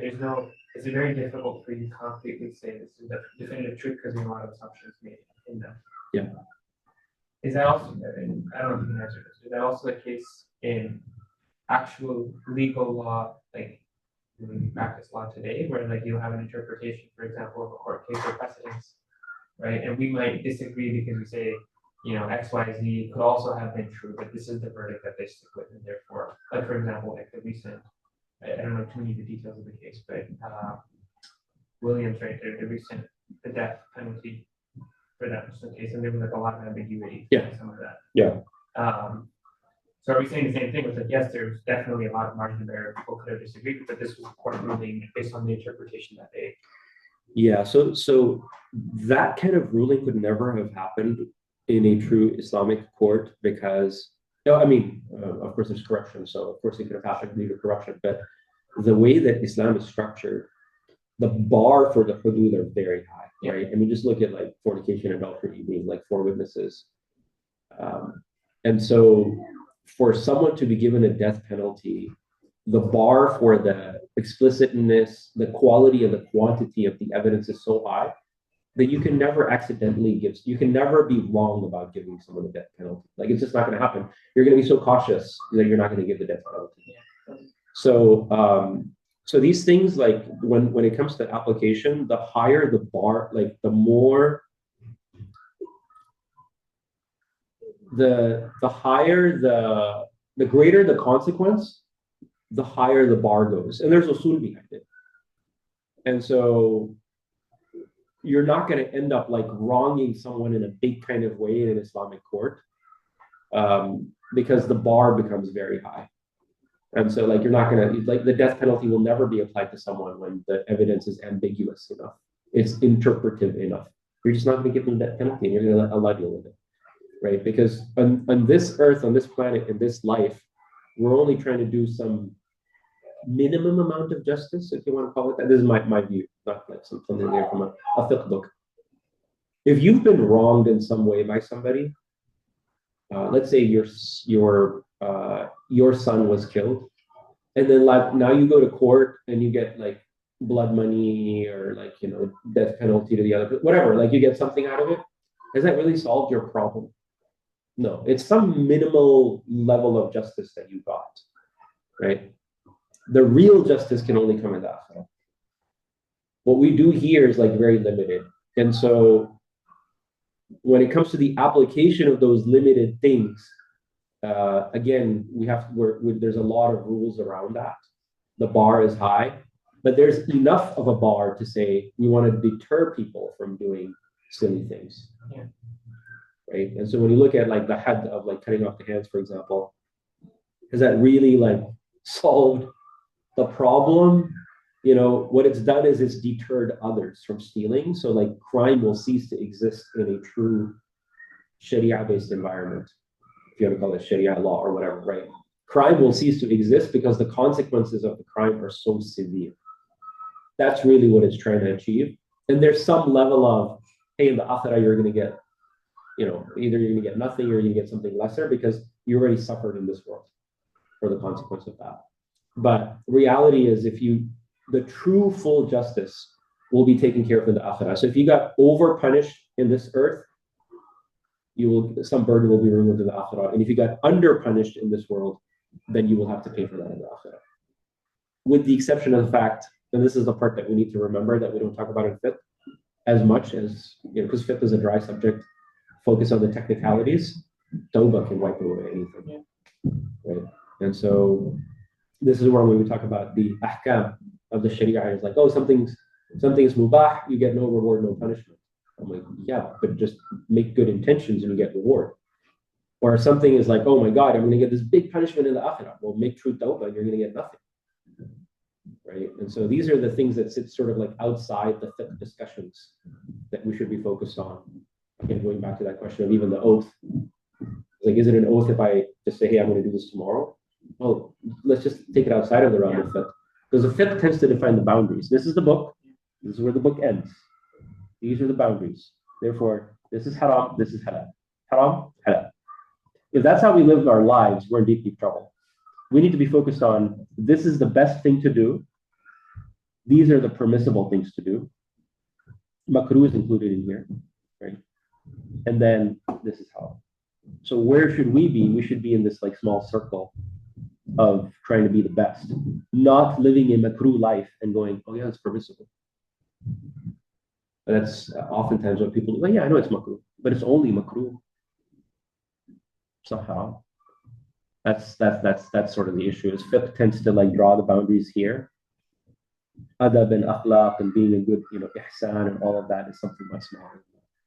Is it fair to say then, Sheikh, just in the context of all the misinformation and the differences of opinion, like even if you look at, for example, Islamic states today, Yeah. right, in this whole boogeyman of Sharia law and all that stuff, Yeah. right? Because people's aversion to it is like, this is not universally true, but generally it's like, how can you have, like, there's so many different interpretations of divine law. So it's not actually that this is divine law, it's just human application of divine law. Correct. I mean, we don't know actually true outside of what it's called, right? Yeah. Talked about. Yeah. And I think that framing changes a lot of the confusion, at least some of the younger folks have. Where it's like, how can you have so many? Maybe Sharia law is not even the best word. Like it's Sharia law is used, and I put that in quotes because it's like given this, it comes with a lot of baggage, connotation, etc.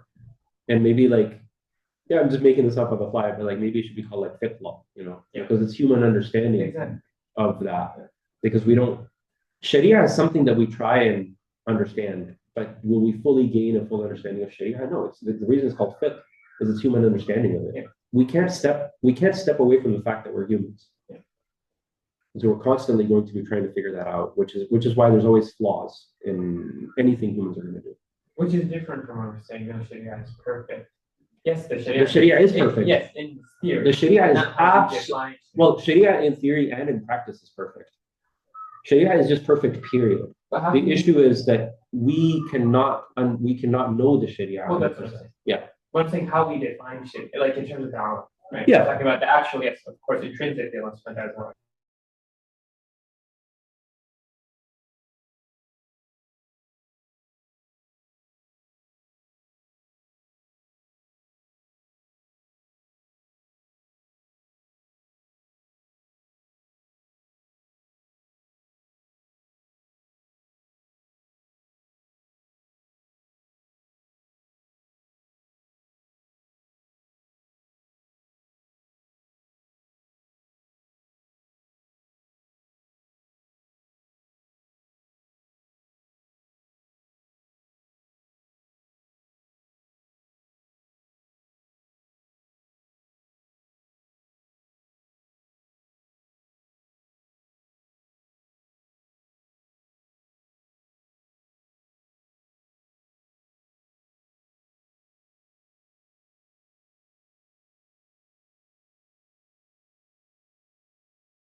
السلام عليكم ورحمة الله وبركاته. عليكم السلام. Let's get started, inshallah. بسم الله الرحمن الرحيم. الحمد لله وكفى وسلام على عباده الذين اصطفى صلى الله تعالى عليه وعلى آله وأصحابه أجمعين. أما بعد بشرح لي صدري ويسر لي واحلل عقدة من لساني يفقهوا قولي. اللهم صل على محمد وعلى آل محمد كما صليت على إبراهيم وعلى آل إبراهيم إنك حميد مجيد. Right, so we're starting from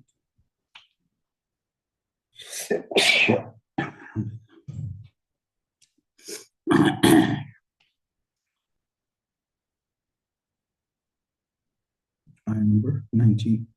Bismillah.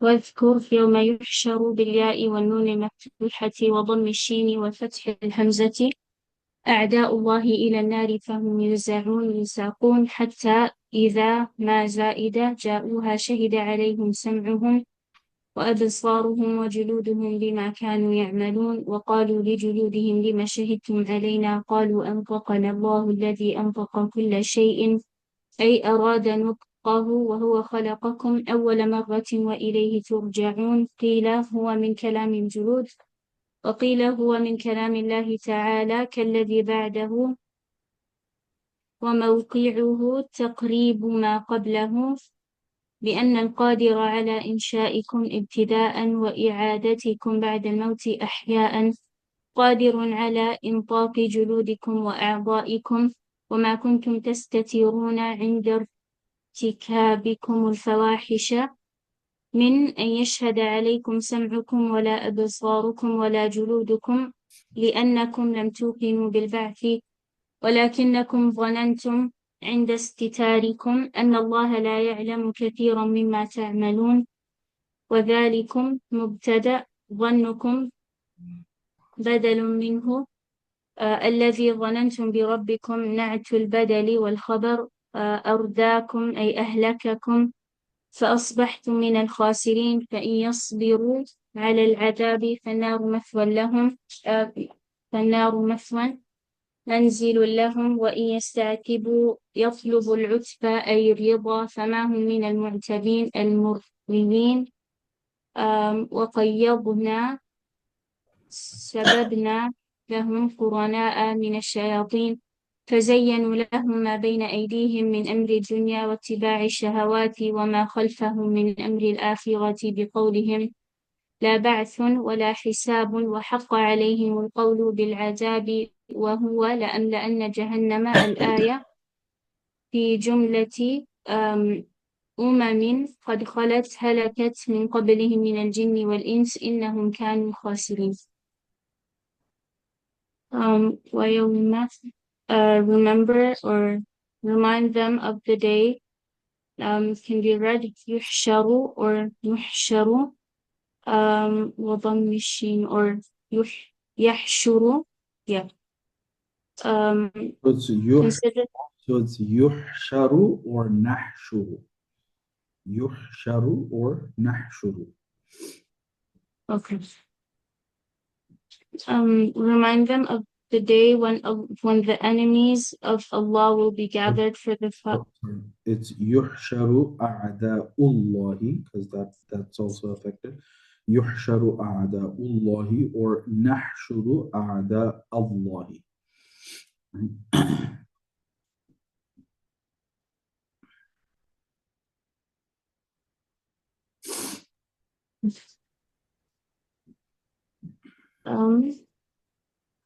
all driven in ranks when they reach it and the ma is additional their ears, eyes, and skin will testify against what they used to do.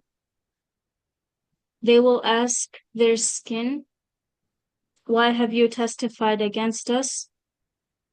It will say, we have been made to speak by Allah, who causes all things to speak, meaning He intended for it to speak. and He is the one who created you the first time, and to Him you are bound to return. It has been said that it's from the speech of the skin, and it's also been said it's the speech of Allah, like the ayah after this. One I will read with you.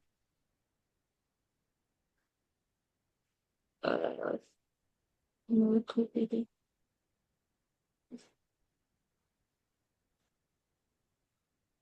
and this is to show, and this is to show that the one who is capable of bringing you into life in the first place and the second time after death alive is capable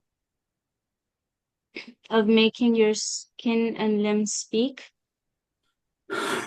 You did not try to hide yourselves when you were committing sins from your ears and from your ears, eyes, and skin to prevent them from testifying against you, because you did not believe in resurrection. Rather, you assumed when you were hiding your sins. No, in the istitarikum. Yeah, istitarikum means like when you were committing your sins in secret. Rather, you assumed that Allah did not know much of what you used to do. And ذَلِكُمْ is mubtada. It was your false assumption you entertained about your Lord. So ظَنُّكُمْ is the badal, and بِرَبِّكُمْ is sifa to the badal. Yeah. So وَذَلِكُمْ is مبتدا. ظَنُّكُمْ is badal minhu. badal minhu. الذي ظننتم is badal, and بربكم is the sifa of the badal, the thought that you have of your Lord, and all of it is part of this mubtada, and then the khabar is أرداكم. So وذلكم أرداكم فأصبحتم من الخاسرين, essentially. Right?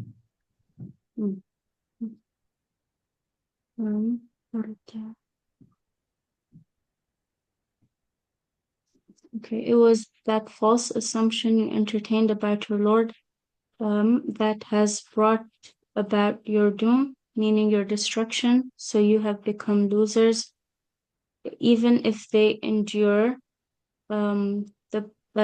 even if they endure patiently the punishment, the fire will be their home. And if they seek forgiveness, meaning Allah's pleasure, they are not among those who could be forgiven. Now we placed at their disposal associates of the devils who made their past and future sins appealing to them from the matters of this world and following their desires. وَمَا خَلْفَهُمْ, so their past and their future of the matter of the hereafter, by saying there's no resurrection or accountability. So the fate of earlier communities of punishment, and that is, I will surely fill the hellfire, has been justified against them, as well, for they were truly losers.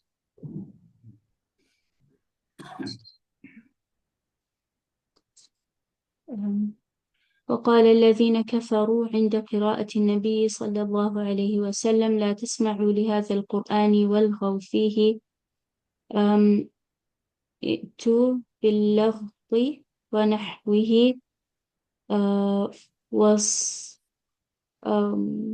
وصيحوا في زمن قراءته لعلكم تغلبون فيسكت عن القراءة. قال الله تعالى فيهم فلنذيقن الذين كفروا عذابا شديدا ولنجزينهم أسوأ الذي كانوا يعملون أي أقبح جزاء عملهم ذلك أي العذاب الشديد وأسوأ الجزاء جزاء أعداء الله بتحقيق الهمزة الثانية وإبدالها واوا النار عطف بيان الجزاء المخبر به عن ذلك لهم فيها دار الخلد أي إقامة لا انتقال منها جزاء منصوب على المصدر بفعله المقدر بما كانوا بآياتنا القرآن يجحدون. وقال الذين كفروا في النار ربنا أرنا اللذين أضلانا من الجن والإنس أي إبليس وقابيل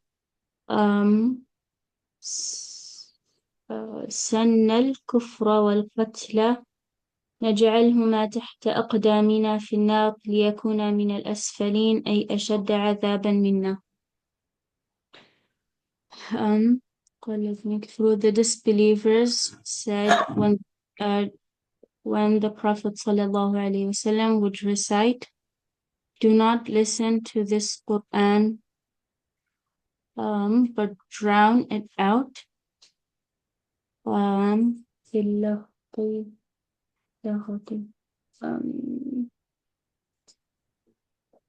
not sure what laghat is. So it's lughati. Look at footnote number 3. So it says laghata بفتحتين, right? كاللغو, basically معنى, right? So لا تسمعوا لهذا القرآن والغوا فيه. So laghati or lughati means to make some noise, right? Like background noise. It to what we call a din, D-I-N, right? So it to bil laghati, lughati basically means that kind of to block out, to drown the noise of recitation, to drown out the sound of recitation.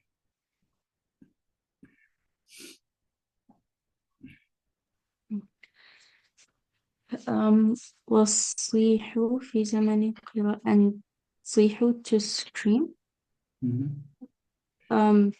and scream while he's reading so that you may prevail and he would stop reciting and Allah said regarding them, so we will certainly make the disbelievers taste a severe punishment and we will surely repay them according to the worst of their deeds, meaning reward them for the worst or recompense them for the worst of their deeds. That meaning the severe punishment and worst recompense is the reward of Allah's enemies.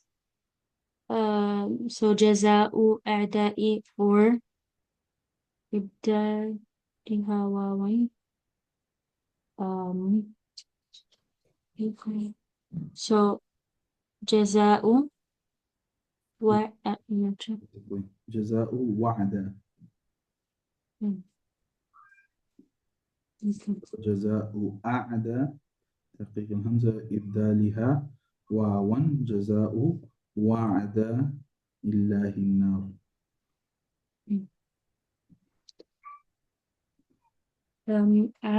So this is النار is عطف بيان meaning recompense that was mentioned before. So an-nar is the atf that explains the jaza, and it is the jaza of the mukhbar bihi, of that which was already informed by the word dhalika. So right above the word dhalika, part of the ayah, ذَلِكَ جَزَاءُ, the ذَلِكَ that's referring, and that word is being explained by the word النار. Okay. لهم فيها دار الخلد, which will be their eternal home. They will not be able to move from there. A reward for their denial of our revelations, meaning the Quran. And jaza'an is mansub because of the masdar by an implied fi'l. The disbelievers in the hellfire will say, "Our Lord, show us those jinn and humans who led us astray," meaning Iblis and Qabil, because they started the practice of disbelief and killing. And we will put both of them under our feet in the hellfire so that they become among the lowest, meaning more severe in punishment from us. إن الذين قالوا ربنا الله ثم استقاموا على التوحيد وغيره مما وجب عليه تتنزل عليهم الملائكة عند الموت أي بأن لا تخافوا من الموت وما بعده ولا تحزنوا على ما خلفتم من أهل وولد فنحن نخلفكم فيه وأبشروا بالجنة التي كنتم توعدون نحن أولياؤكم في الحياة الدنيا أي حفظناكم فيها وفي الآخرة أي نكون معكم فيها حتى تدخلوا الجنة ولكم فيها ما تشتهي أنفسكم ولكم فيها ما تدعون تطلبون نزلا رزقا مهيئا منصوب بجعل مقدرا إن غفور رحيم أي الله ومن أحسن أي لا أحد أحسن قولا ممن دعا إلى الله بالتوحيد وعمل صالحا وقال إنني من المسلمين.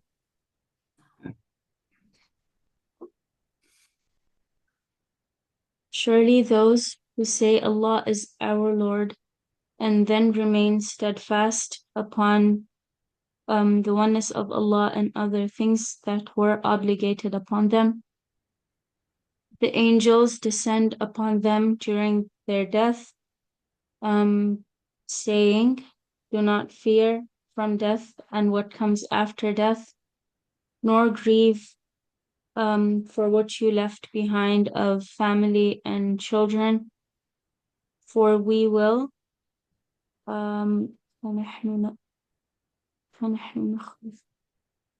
this means we'll take care of it. We will take care of it for you.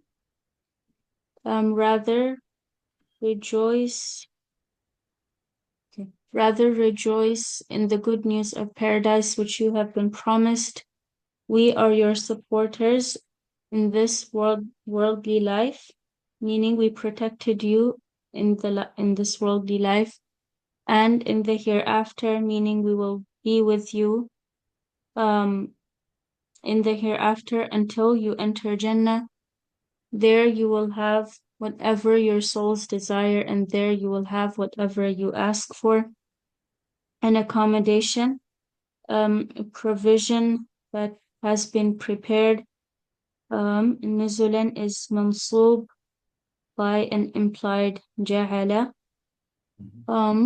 from the all-forgiving, most merciful, meaning Allah. And whose words are better, meaning no one's words are better than someone who calls others to Allah through Tawheed, does good and says, "I am truly one of those who submit." ولا تستوي الحسنة ولا السيئة في جزئياتهما لأن بعضها فوق بعض ادفع السيئة بالتي أي بالخصلة التي هي أحسن كالغضب بالصبر والجهل بالحلم الحلم. آمين. والإساءة بالعفو فإذا الذي والجهل بالحلم والإساءة بالعفو. فإذا الذي بينك وبينه عداوة كأنه ولي حميم أي فيصير عدوك كالصديق القريب في محبته إذا فعلت ذلك. فالذي مبتدأ وكأنه الخبر وإذا ظرف لمعنى التشبيه. وما يلقاها أي يؤتى الخصلة التي هي أحسن إلا الذين صبروا وما يلقاها إلا ذو حظ ثواب عظيم. وإما فيه إدغام نون إن الشرطية فيما الزائدة ينزغنك من الشيطان نزغ أي إن يصرفك عن الخصلة وغيرها من الخير صارف. فاستعذ بالله جواب الشرط وجواب الأمر محذوف أي يدفعه عنك إنه هو السميع للقول العليم بالفعل. ومن آياته الليل والنهار والشمس والقمر لا تسجدوا للشمس ولا للقمر واسجدوا لله الذي خلقهن أي الآيات الأربع إن كنتم إياه تعبدون. فإن استكبروا عن السجود لله وحده فالذين عند ربك أي الملائكة يسبحون يصلون له بالليل والنهار وهم لا يسأمون لا يملون. Good and evil cannot be equal في جزئيات in their parts. Yeah, subdivisions basically. So if you look at footnote number 2, it says أي فالمراد بالحسنة والسيئة الجنس أي لا تستوي الحسنات في أنفسها لأن بعضها فوق بعض ولا السيئات كذلك لأن بعضها أشد وزرا من بعض. وقوله لأن بعضها أي بعض الجزئيات كل منهما. So it's the category, because not all good deeds are the same, not all sins are the same. But as a whole, good deeds are not like bad deeds.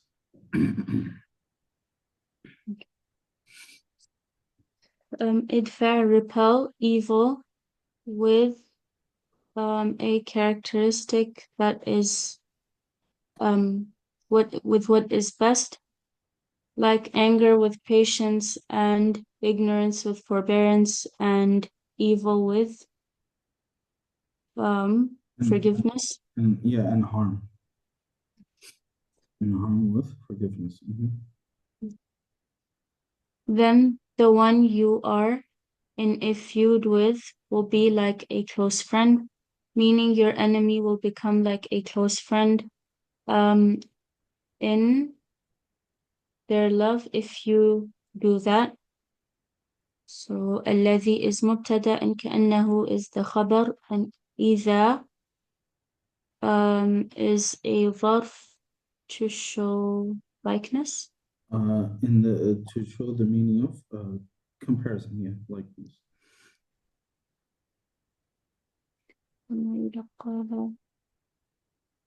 But this cannot be attained, meaning this characteristic cannot be given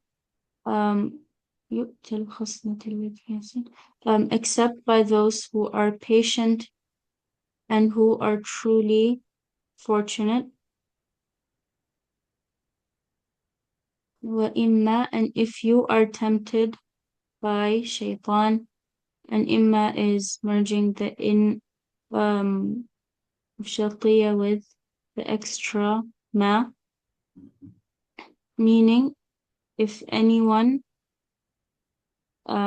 like diverts you عن الخصلة, the better characteristic, and other things, meaning anyone diverts you from good, then seek refuge with Allah. This is the answer of the condition. The answer of the command is omitted, meaning يدفعه عنك. Meaning Allah. Yeah. Allah will prevent it from you. So فَاسْتَعِذْ بِاللَّهِ, seek refuge with Allah, is the jawab al-shart, right? And the shart is إِمَّا يَنْزَغَنَّكَ مِنَ الشَّيْطَانِ نَزْغٌ فَاسْتَعِذْ بِاللَّهِ. That if you are tempted by shaitan, then seek refuge with Allah. All right, so that's the jawab al-shart. And the jawab al-amr, and the amr is فَاسْتَعِذْ. So فَاسْتَعِذْ بِاللَّهِ, the jawab of this amr is implied, which is يَدْفَعُهُ عَنْكَ, that he will. So seek refuge with Allah because he will prevent it from you. Indeed, he is the all-hearing of speech, all-knowing of actions. Among his signs are the day and the night, the sun and the moon. Do not prostrate to the sun or the moon, but prostrate to Allah who created them all, meaning the four signs, if you truly worship him. But if they show arrogance from prostrating to Allah alone, then those angels nearest to your Lord, يسبحون, glorify him day and night and never grow weary, meaning they do not get bored.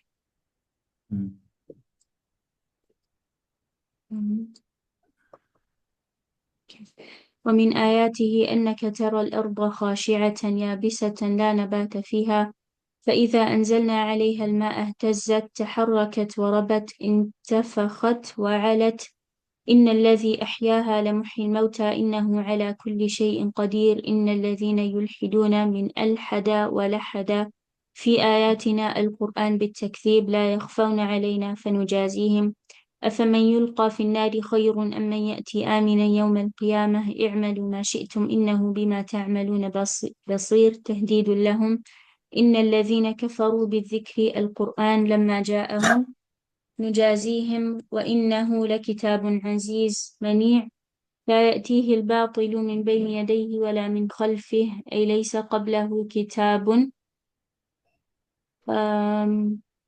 ليس قبله كتاب يكذبه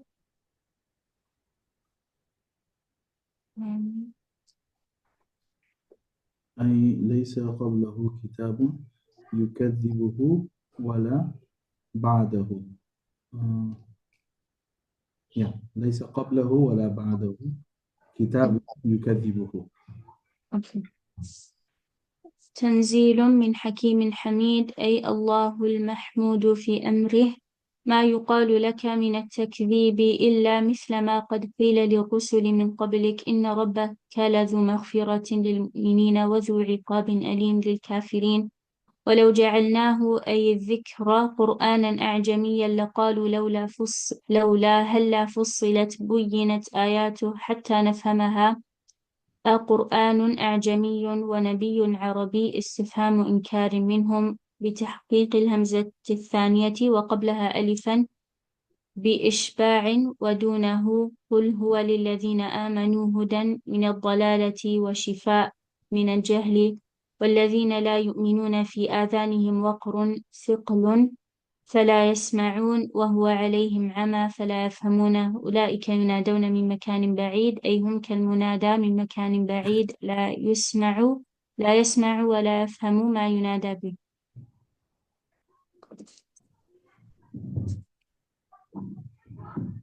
And among his signs is that you see the earth devoid of life, meaning dry, no vegetation in it. But as soon as we send down rain upon it, it begins to stir and swell, meaning to like it blows up. It swells and rises.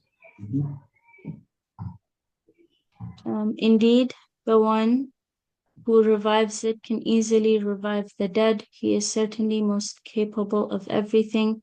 Indeed, those who abuse our revelations, يلحدون from الحدا and لحدا, our revelations, meaning the Quran, by denying it, are not hidden from us, and we will recompense them. Who is better, the one who will be cast into the fire or the one who will be secure? On Judgment Day, do whatever you want. He is certainly all-seeing of what you do. This is a threat to them. Indeed, those who deny the reminder, the Quran, after it has come to them, we will recompense them. For it is truly a mighty book. It cannot be proven false from any angle. Meaning there's no book, meaning there's no book that can reject it before it or after it. Yeah, so there is no book before it or after it that can contradict it. Tanzilun, a revelation from the all-wise, praiseworthy, meaning the one who's praiseworthy in his matter. Nothing is said to you of rejection except similar to what was already said to the messengers before you. Surely your Lord is the Lord of forgiveness to the believers and painful punishment to the disbelievers. Had we revealed the Quran as a non-Arabic Quran, they would have certainly argued, if only its verses were made clear, so we can understand it.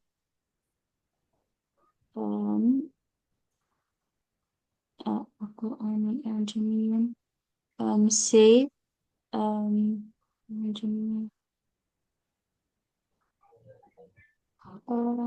is it a non-Arabic book and an Arab messenger? This is a question of rejection from them. Can be read أعجمي or أعجمي. So this is the only, so Hafs usually does tahqiq on both, like both are read with force. The tasheel of the second one, Jami wa Arabi, is done by Hafs, also only in this place.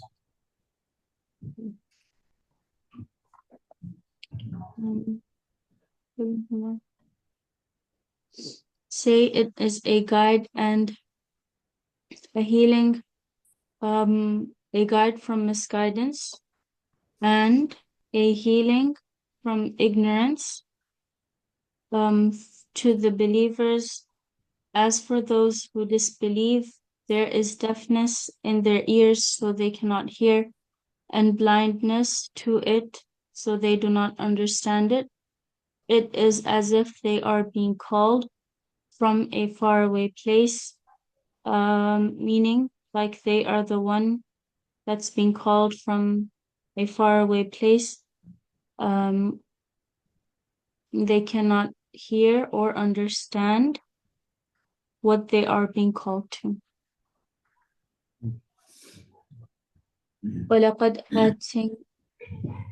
ولقد آتينا موسى الكتاب التوراة فاختلف فيه بالتصديق والتكذيب كالقرآن ولولا كلمة سبقت من ربك بتأخير الحساب والجزاء للخلائق إلى يوم القيامة لقضي بينهم في الدنيا فيما اختلفوا فيه وإنهم أي المكذبين به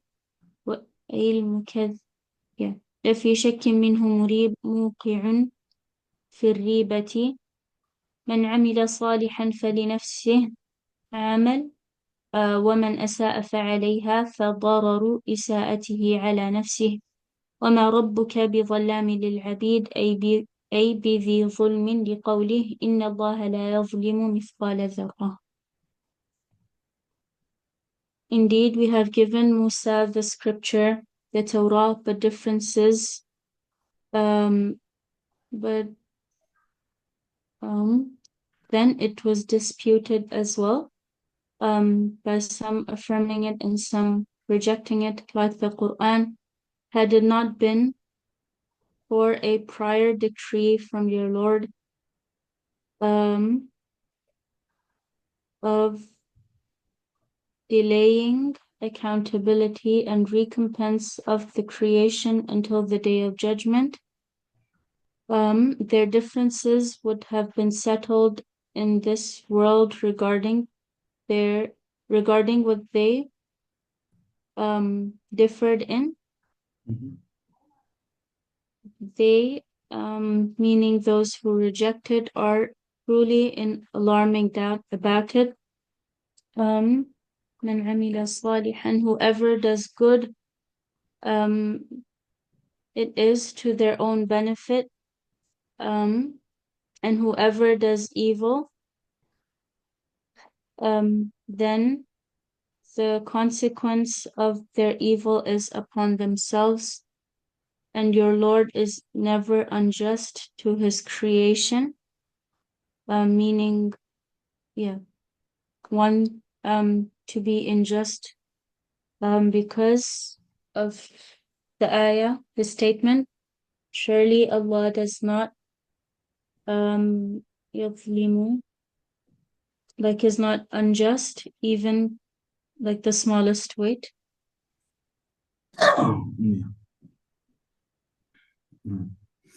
Let's stop here. That concludes, inshallah, the 24th juz, and we will continue with 25th next week. Around 25-ish pages, as I said. Should be able to easily complete it by winter break, inshallah.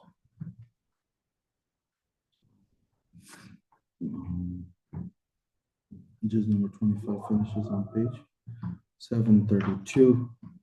Right? So about less than 40 pages, right?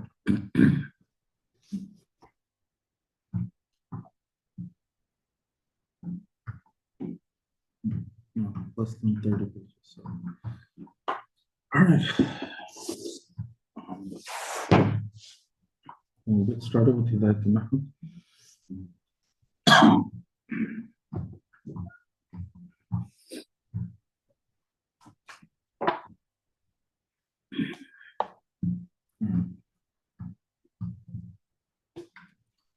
بسم الله الرحمن الرحيم. لله وكفى والسلام على عباده الذين اصطفى صلى الله تعالى عليه وعلى آله وأصحابه ومن والاه ما بعد. رب اشرح لي صدري ويسر لي أمري واحلل عقدة من لساني يفقهوا قولي. اللهم صل على محمد وعلى آل محمد كما صليت على إبراهيم وعلى آل إبراهيم إنك حميد مجيد. So we're on page 110. We started talking about the huruf al-nida, right? And we are talking about the huruf al-nida because munada is one of 4 reasons where it is necessary for you to drop the fi'l of a maf'ul bihi. So the question is, can you drop the fi'l of a maf'ul bihi and just mention the maf'ul bihi? There's one scenario where it is permitted, and that is for qarina. And there are 4 reasons when it is necessary for you to drop the fi'l of your maf'ul bihi. The first one was sama'i, right?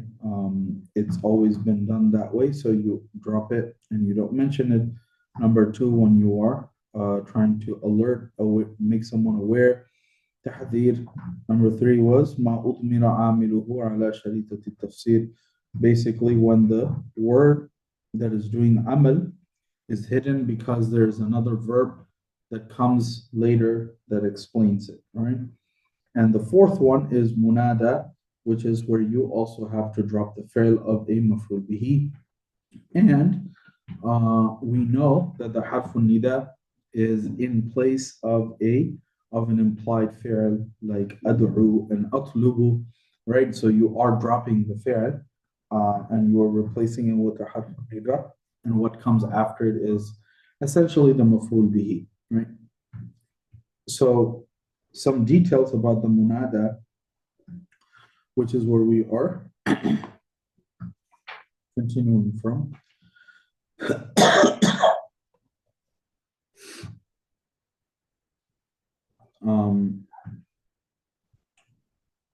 I don't know if we did that first line on page 110, so we'll do it again.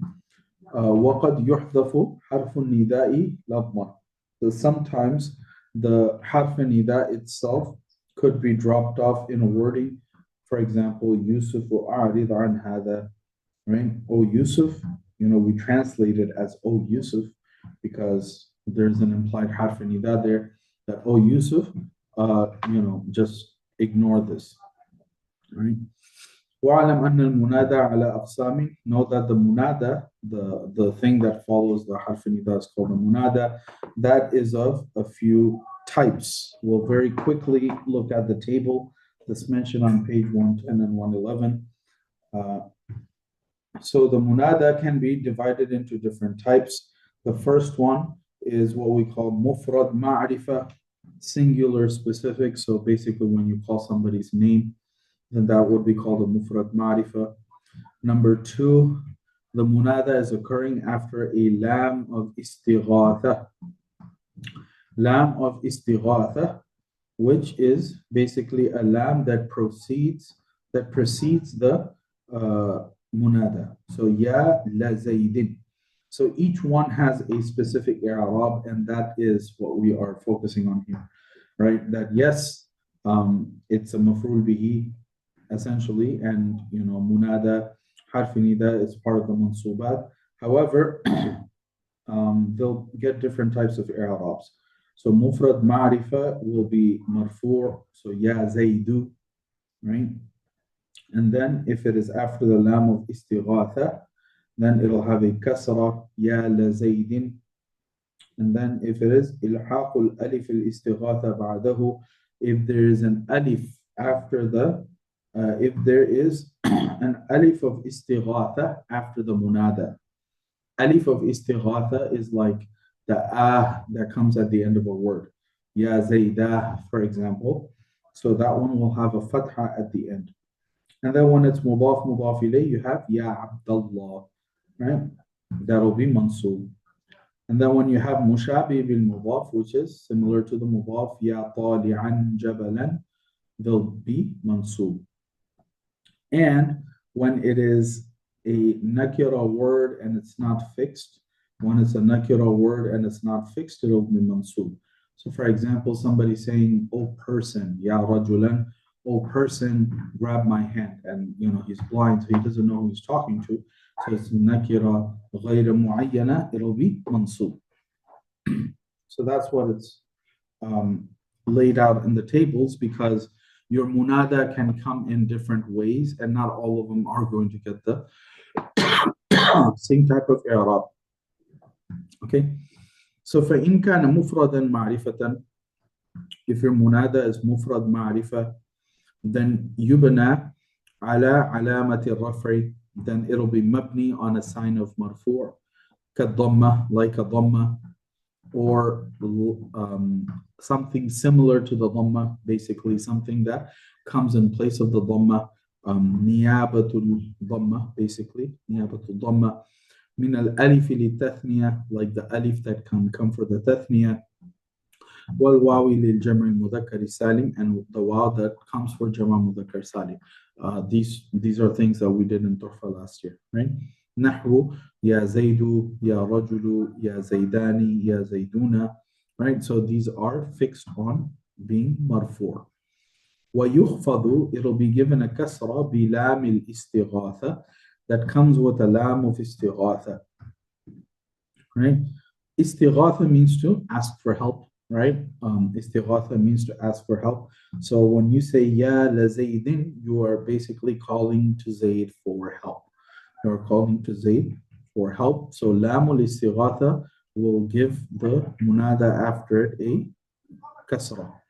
وَيُفْتَحُ بِإِلْحَاقِ أَلِفِهَا, and you will give a fatha to the alif of istighatha that follows the munada.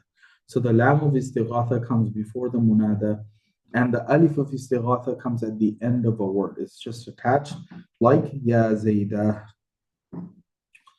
وَيُنصَبُ, the munada will be given mansub, or will be in the state of nasab, in kana mudafan, when it is mudaf, like ya abdallahi, أو مشابها للمضاف, or when something is similar to a mudaf, like ya طالعا جبلا, right? And lastly, the munada will be mansub when it is nakira and not fixed. When it is nakira and not fixed, example, the saying of a blind person, "O man," or "O person, grab my hand." Ya rajulun khud biyadi. So footnote 277 gives us some details about what do we mean by mushabih bil mudaf, because you come across it in different places. What do we mean by that? The mushabih lil mudaf refers to those words in which the word after it is needed in order to complete the meaning of the phrase. Similar to how the mudaf needs the mudaf ilayh for completing the meaning, also it will be doing amal upon the noun after it. So just like how the mudaf needs a mudaf ilayh to complete the phrase, a mushabih lil mudaf is similar. Although it's not going to have the same type of i'rab, it will still have, when we say same type of i'rab, we mean it's not like ya tali'a jabalin, for example, like how we would say ya abdallahi. Okay, but you need both words to complete the phrase. So for example, ya tali'an jabalan, O person who climbs the mountains. In this example, the word tali' is mushabih lil mudaf because the word after it, which is jabal, is needed in order to complete the meaning. And the word tali' is also doing amal upon the word jabal. So if you just say ya tali'an, that doesn't make sense, because the question is, which climber or who are you calling out to? Okay.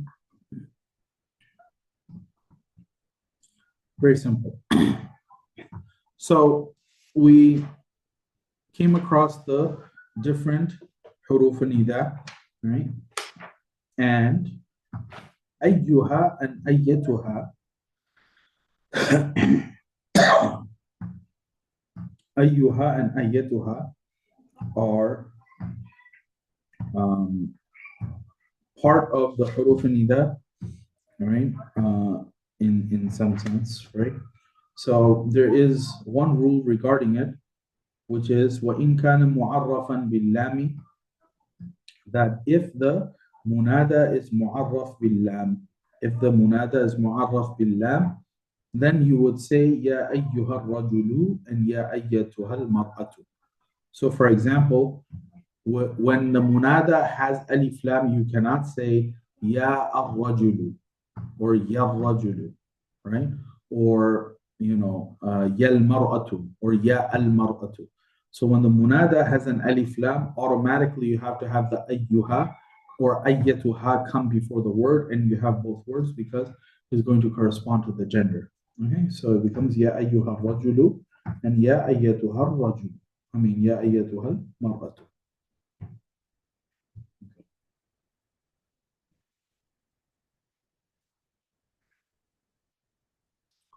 Tarkhim al-munada. Tarkhim is a technique of nida, which is وَهُوَ حَذْفٌ فِي آخِرِهِ لِلتَّخْفِيفِ. Tarkhim is where you are dropping some letters or dropping part of a word. You are dropping part of a word to make it shorter and more, takhfif, to make it shorter and briefer. Okay? So كما تقول, for example, you could say في مالك, for the word مالك, يا مال, وفي منصور, يا منصور, وفي عثمان, يا عثم, right? So that is what we call tarkhim. Tarkhim is when you are able to drop some of the letters and you don't randomly drop letters for random words. You don't randomly drop letters for random words. That's mentioned in the format that's mentioned through this table on page 113, because we highlighted 3 specific words for a reason. So if you have 2 extra letters at the end of a word, then both will be dropped, because alif noon at the end of Uthman is technically alif noon za'idatan, right? It's basically alif noon that's added to the end of a word, so you can drop those 2 extra letters. Number 2, if there's an original letter at the end of a word preceded by an alif, waw, or ya, then the last 2 letters will be dropped. So you have ra, which is an original letter at the end of the word, because if I'm not mistaken, you're looking at Mansur, that comes from the word Nasara. So ra is one of the root letters, and it is preceded by a waw, which means the waw and the sad is going to, the waw and the ra is going to drop off, and it becomes ya Mansur. So Mansuru becomes Mansur. And last one is ya Malik, becomes ya Malu. In any case, other than the above 2 scenarios, in any case other than the above 2 scenarios, then you will drop only the last letter and it becomes ya Malu. Okay.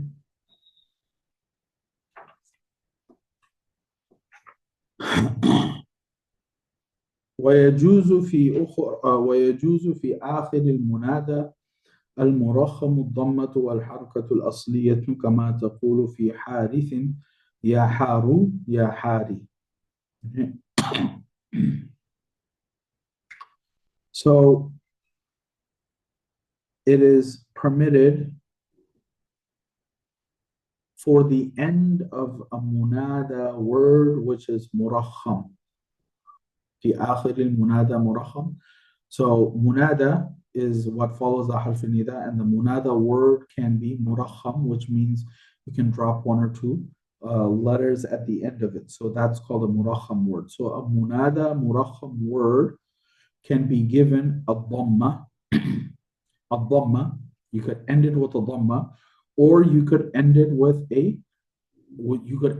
its original haraka of that letter. So hadith, for example, hadith can be ya haru, because it could end in a dhamma, or you could say ya hari, because harith has a kasra on the ra, so you could retain the original letter. Similar to Malik. So you could say ya malu because of dhamma. You could say ya mali because of retaining the original haraka. Okay. Any questions?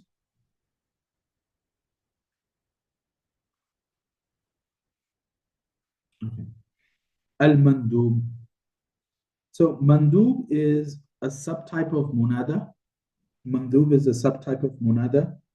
If you look at the definition on page, on footnote 284, or actually it comes up on the thing as well. The mandub word refers to the noun which is mentioned after the particle ya or wa to show that you fear regarding them or you feel pain regarding them. Okay? So wa'alam anna ya min huruf al-nida'i, that the ya from the huruf al-nida' وَقَدْ تُسْتَعْمَلُ فِي الْمَنْدُوبِ أَيْضًا could also be used in the case of the mandub. And the mandub is basically the munada word which is used to show fear or sadness regarding them. تعريف المندوب وهو المتفجع عليه, that which you fear for. B, and you show that through the ya that comes before it, or waw alif, wa. Kama yuqalu, like how it will be said, ya zaydah or wa zaydah. So this alif ha that comes at the end is part of the this alif ha that comes at the end is part of uh, the different types of munada, right? The ilhaqu alif al-istighatha ba'dahu. So you have the alif of istighatha that comes after the munada. So when you have this, okay, you could, and you have it coupled with a wa or a ya, then it's very specifically to show fear for that person or sadness for that person. Okay. Now, what's the difference between wa and ya? Can you use them interchangeably? Is one preferable for one thing over the other? الفرق بين wa ويا فوا مختصة بالمندوب. Wa is specific to the mandub. In other words, wa is not a normal harf nida. Wa, waw alif, can only come with a mandub munada. It can only come with a munada which is being used to express fear or sadness. Wa ya mushtarakatun bayna nida wal mandub. And ya as a particle can be used both for nida and it could be used for mandub, because nida is its own thing and ya is part of that, but ya can also be utilized for this subtype of nida, which is called mandub, or more accurately, mandub is a subtype of munada, right? You're calling out to them in order to express something. Okay. حكم المندوب. So what is the rule of the mandub? وحكمه في الإعراب والبناء مثل حكم المنادى. Simple. The rulings of mu'arab and mabni, right, when it comes to the mandub, is similar to the i'rab of the munada. So we have 5 i'rabs of the munada, right, that we just did. Those i'rabs will apply to the mandub as well. And that concludes maf'ul bihi, because maf'ul bihi has the most details, and of course maf'ul bihi, this particular section, as I said, maf'ul bihi can have its fi'l dropped by necessity in 4 scenarios, and one of the scenarios was nida. In the scenario of nida, and of course when you have nida, you have a munada, and then you have mandub, which is a subtype of munada. Okay. This is the third maf'ul, تفصيل المفعول فيه. Okay.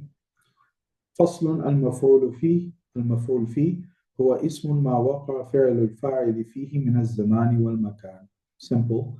مفعول فيه is the ism in which the action of the fa'il occurs in terms of time and place. مفعول فيه shows time and place of the action of the fa'il. And ويسمى ظرفا. مفعول فيه is essentially what we call ظرف. Okay, so it's one and the same thing. وظروف الزمان على قسمين. This is part of تحفة as well, which we did last year. وظروف الزمان على قسمين. Zaman, the ظرف that comes to show time, can be of 2 types. مبهم, vague, محدود,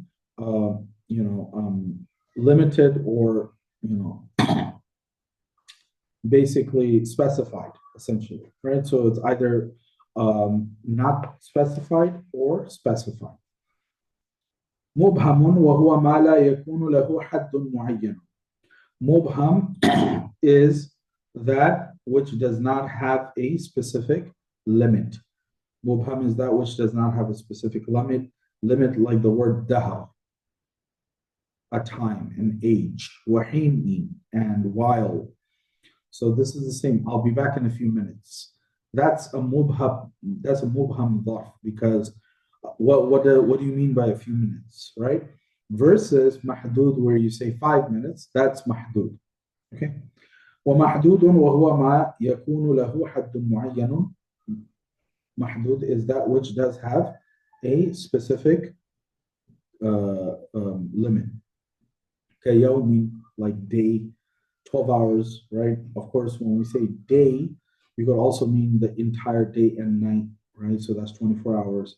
Laylatin means very specifically the nighttime, right? The night hours, sunset to sunup. Shahrin, 1 month, right? And sanatin, 1 year. So that's a haddun mu'ayyan. وَكُلُّهَا مَنْصُوبٌ بِتَقْدِيرِ فِي. Each one of the words that are ظرف, each one of the words that are maf'ul fi are going to be mansub. However, they're going to have an implied fi before it. Each one of the words that are maf'ul fi are going to be mansub, but they are going to have an implied fi before it. تقول صمت دهرا وسافرت شهرا أي في دهر وفي شهر. When we say that I fasted for, I fasted for a time, you mean to say I fasted during this time, fi dahrin, or in this time. وَسَافَرْتُ شَهْرًا, that I traveled for a month, you mean to say I traveled in a month or in this month. سَافَرْتُ فِي شَهْرٍ. Right? So the fi is implied and is not mentioned. On the other part of maf'ul fi, which has to do with place, وظروف المكان كذلك, it has the same two subtypes. أي على قسمين مبهم and محدود. مبهم وهو منصوب أيضا بتقدير في. So مكان مبهم, the maf'ul fi that shows a space, a place that is unspecified, also has an implied fi before it. Example, جلست خلفك وجلست أمامك. جلست خلفك وجلست أمامك. I sat in front, I sat behind you, or I sat in front of you. What you mean by that is I sat in the space in front of you, or I sat in the space behind you. But the fi is implied. ومحدود, it could be also fixed. وهو ما لا يكون منصوبا بتقدير في. It is not mansub, it is not mansub with an implied fi. بل لا بد من ذكر في فيه. But the word fi must be mentioned in the sentence. So ظرف محدود, ظرف مكان محدود doesn't have an implied fi because the fi must literally be mentioned in the sentence. نحو جلست في الدار, I sat in the house. جلست في السوق, I sat in the marketplace. جلست في المسجد, I sat in the masjid. So you can't say جلست الدار. You can't say جلست السوق. You cannot say جلست المسجد. Does that make sense? That's something that we obviously know, but the rule exists because of this, that in the maf'ul fi, when it's ظرف مكان محدود, when it's ظرف مكان محدود, then the fi must be mentioned in word. Okay. Any questions? Okay. The last two have very little detail as well, because they're self-explanatory. They don't have that many functions beyond what it is for. So تفصيل المفعول له, this is the fourth of the 5 مفاعيل. So فصل المفعول له هو اسم ما لأجله يقع الفعل المذكور قبله. مفعول له is the ism because of which the aforementioned action occurs. مفعول له is the ism which explains the reason why something took place, why something happened. وينصب, and the مفعول له will be mansub with an implied lam. وينصب بتقدير اللام. It will be mansub with an implied lam. For example, ضربته تأديبا. أي للتأديب. That's the implied lam. That I taught him to teach him manners. ضربته للتأديب or ضربته تأديبا. وقعدت عن الحرب جبنا أي للجبن.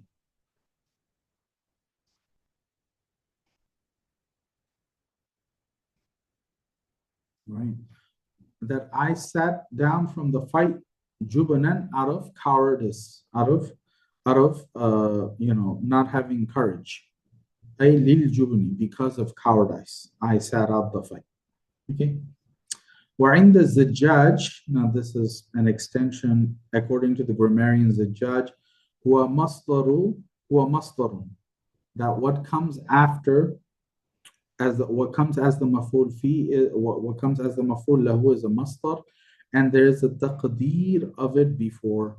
So for example, if you say ضربته تأديبا, you're basically saying ضربته أدبته تأديبا, or قعدت عن الحرب جبنا جبنت جبنا.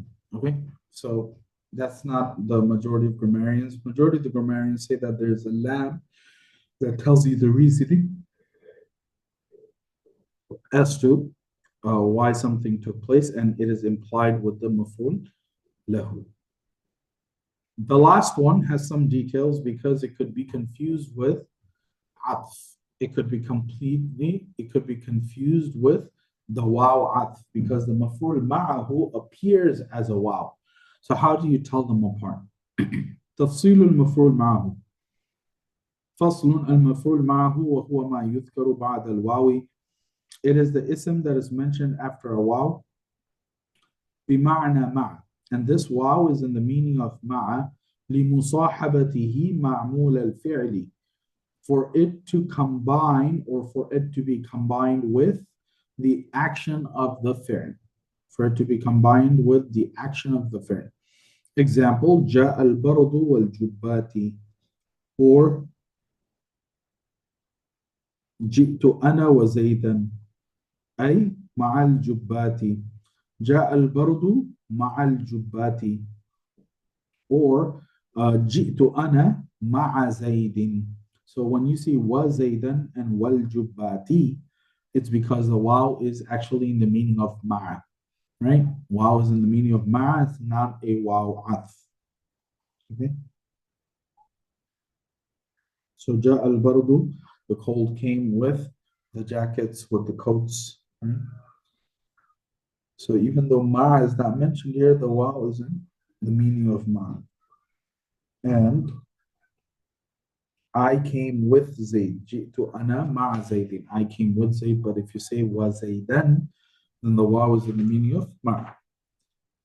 Now,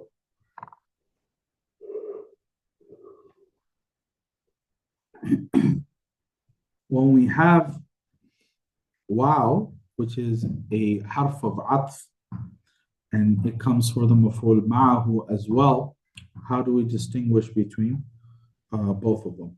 Right. فإن كان الفعل لفظا, so الأقسام الأربعة للعطف والمفعول معه. We have 4 types here. Right.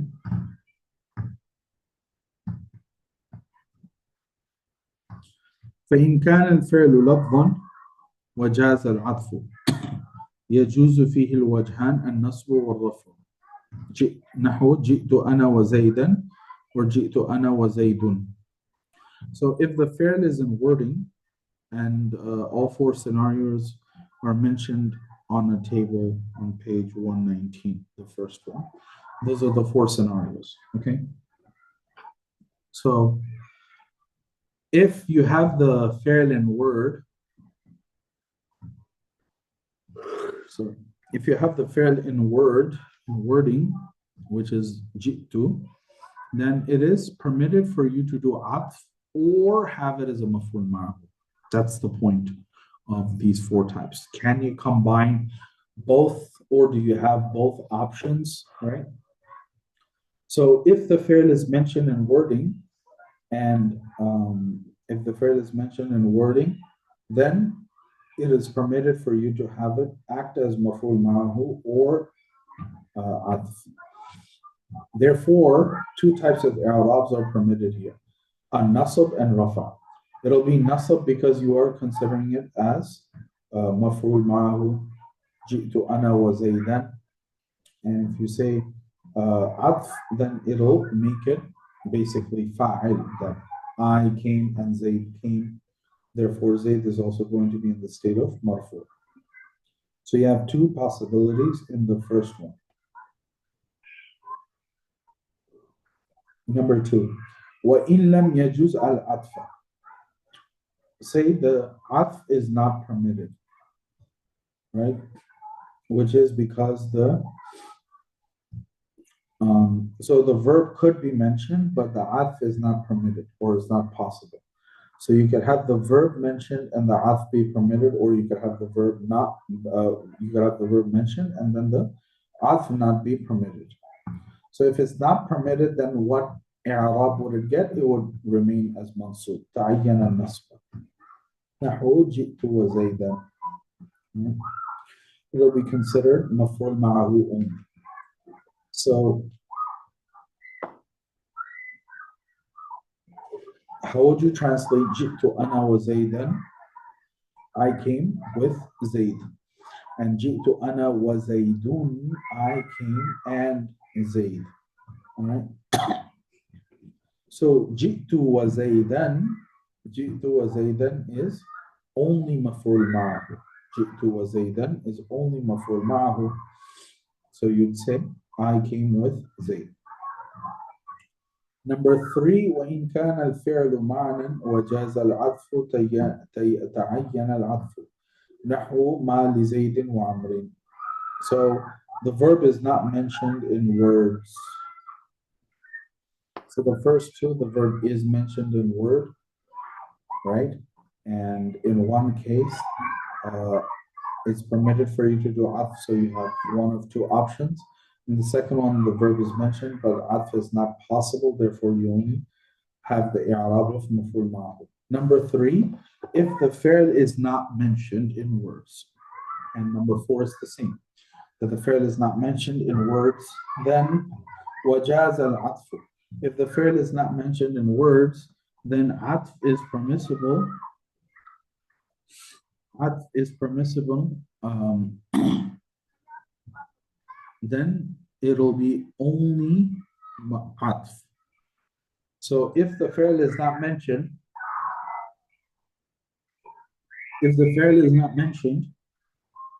and the atf is permitted, then this sentence will only be translated as a atf, right? You won't have the maf'ul ma'ahu option. So when you say ma li Zaydin wa Amrin, what is up with Zayd and Amr? Ma li Zaydin wa Amrin, what is up with Zayd and Amr? Then you're not going to translate it as maf'ul ma'ahu also. Okay, you're not going to say what is with Zayd with Amr. Okay, that's the point. Ta'ayyan al-atf, atf would be the only possibility, and not the maf'ul ma'ahu. And وَإِن لَمْ يَجُزْ الْعَطْفِ, if the atf is not possible, فِيمَا يَكُونُ الْفِعْلُ مَعْنًا, when the fi'l is not in wording, تَعَيَّنَ النَّصْبَ, then it will be in the meaning of مَفْعُولٌ مَعَهُ. Okay? So, نَحْوُ مَا لَكَ وَزَيْدًا, what is with you and Zayd, right? What is with yourself with Zayd? وَمَا شَأْنُكَ وَعَمْرًا, what is with you with Amr? Okay.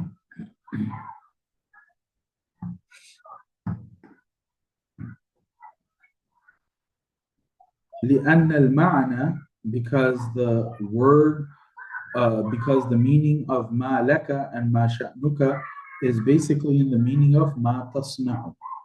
ما تصنع, and that's going to be the فيما يكون الفعل معنى.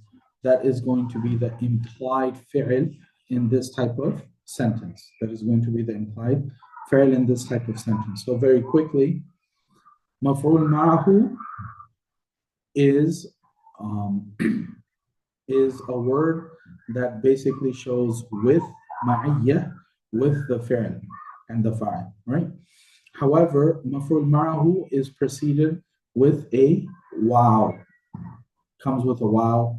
It doesn't come with ma'a. This waw is in the meaning of ma'a. So the follow-up question, which is what we just did, is that what are the possibilities where waw, which is a harf atf, technically speaking, what are the possibilities when it could be, maf'ul ma'ahu only, or when it can also be a atf. So if you actually look at the table, the first two scenarios, the verb is mentioned, and the distinction between 1 and 2 is that verb is mentioned, atf is possible, verb is mentioned, atf is not possible. So only in the first one do you have both options. All the other three only have one option. Okay, they're either atf or they're maf'ul ma'ahu. So the first one where the verb is mentioned and atf is possible, you have the option of making it either the maf'ul ma'ahu or the atf. Second one where the verb is mentioned but atf is not possible, then obviously it'll just be maf'ul ma'ahu. Number 3, where the verb is not mentioned and the atf is permissible, it'll only be the atf. And number 4, where the verb is not mentioned and atf is not possible, then obviously it'll only be maf'ul ma'ahu. Question?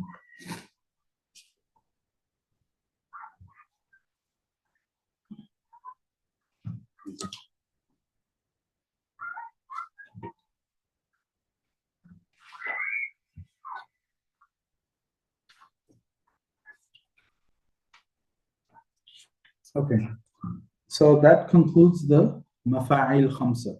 Maf'ul mutlaq, maf'ul bihi, maf'ul fi, maf'ul lahu, maf'ul lahu, maf'ul fi, and then maf'ul ma'ahu.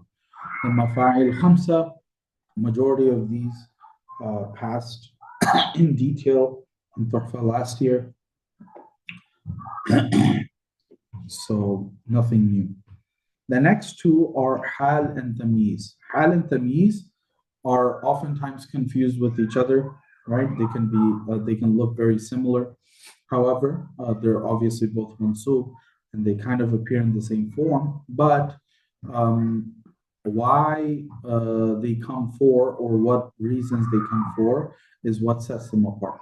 So hal and tamyiz, again, not too much detail and not much beyond what you already covered last year. So we're going to try to do both hal and tamyiz and leave it at the beginning of the chapter of mustathna, which is going to add a good amount of detail because if I'm not misremembering, Tuhfa didn't have that much detail when it came to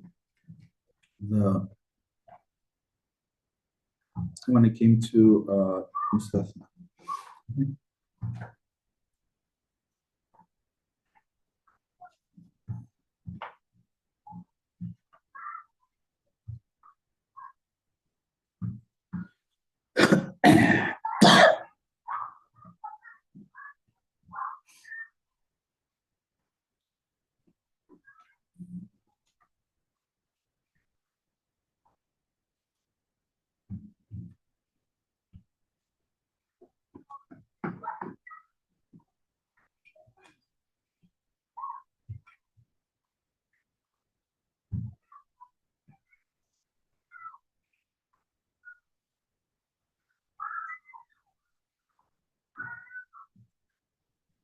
Sorry, just checking something.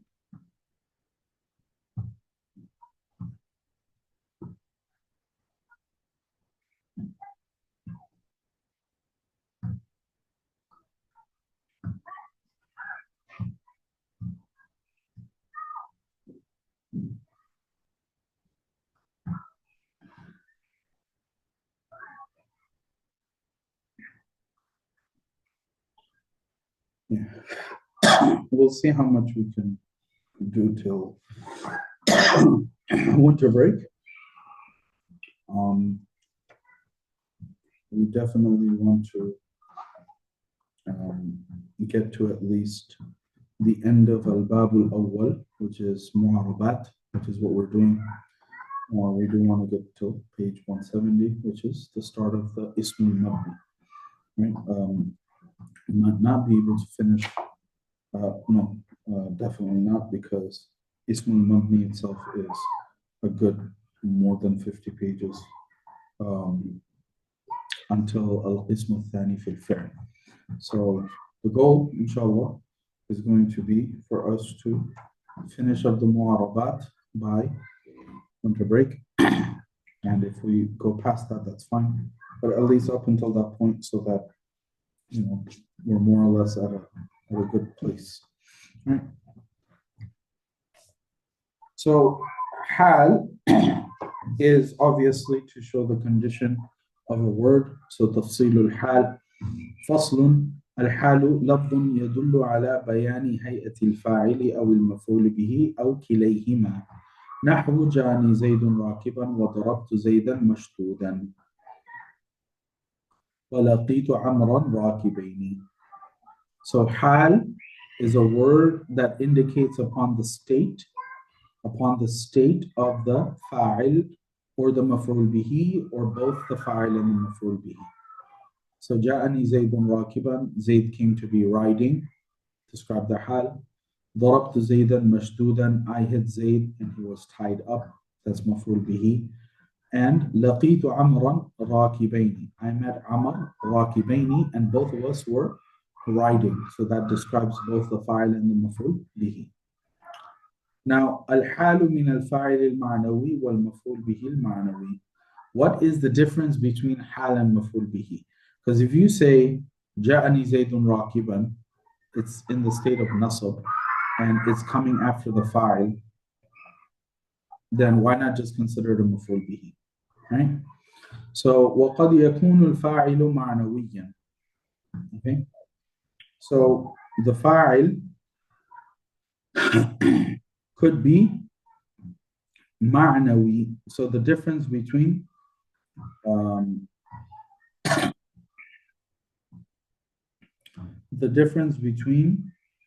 the hal, sorry, this is talking about al-halu min al-fa'il al-ma'nawi wal-maf'ul bihi al-ma'nawi.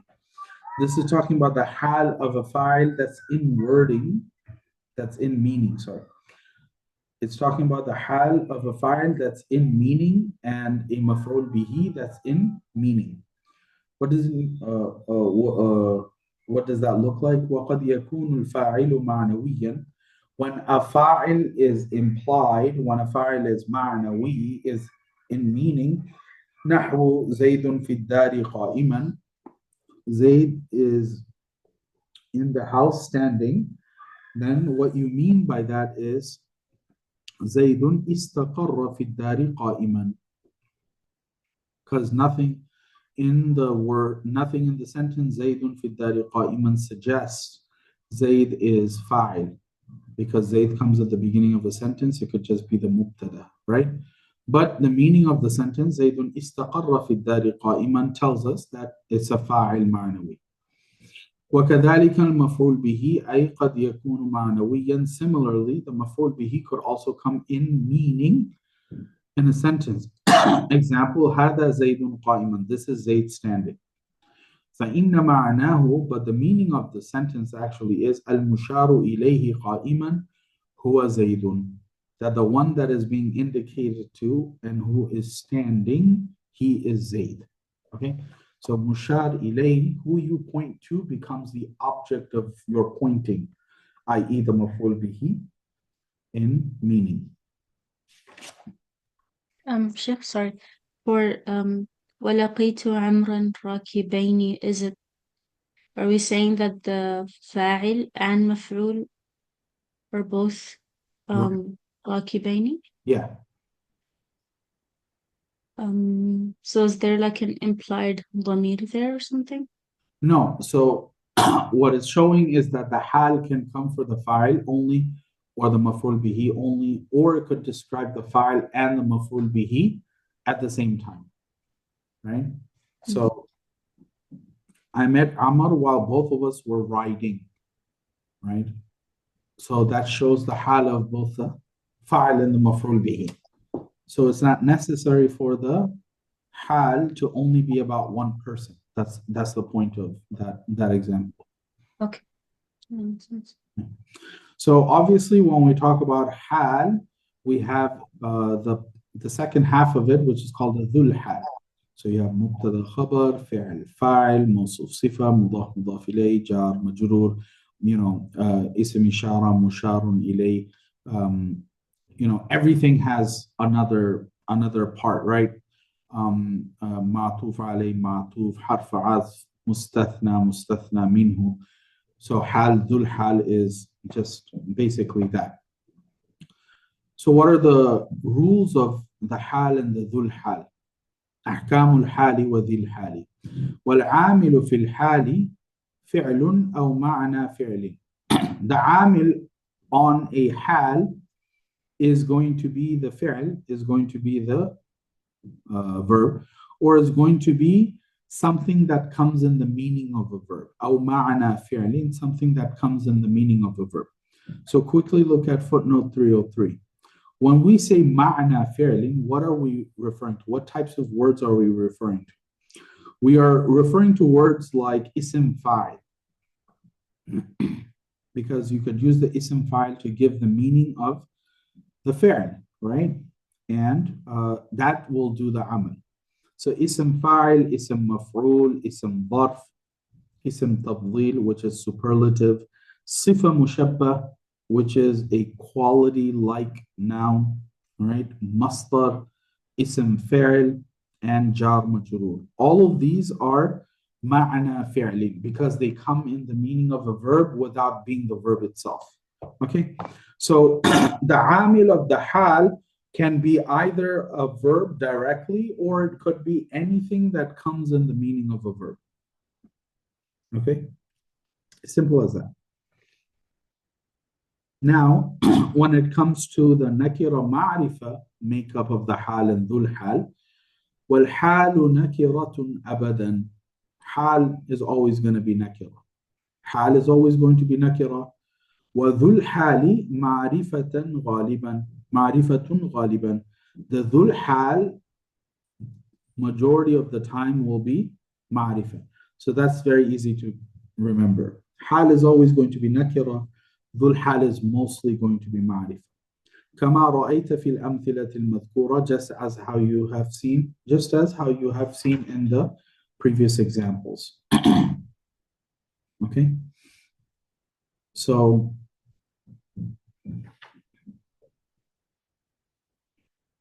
okay.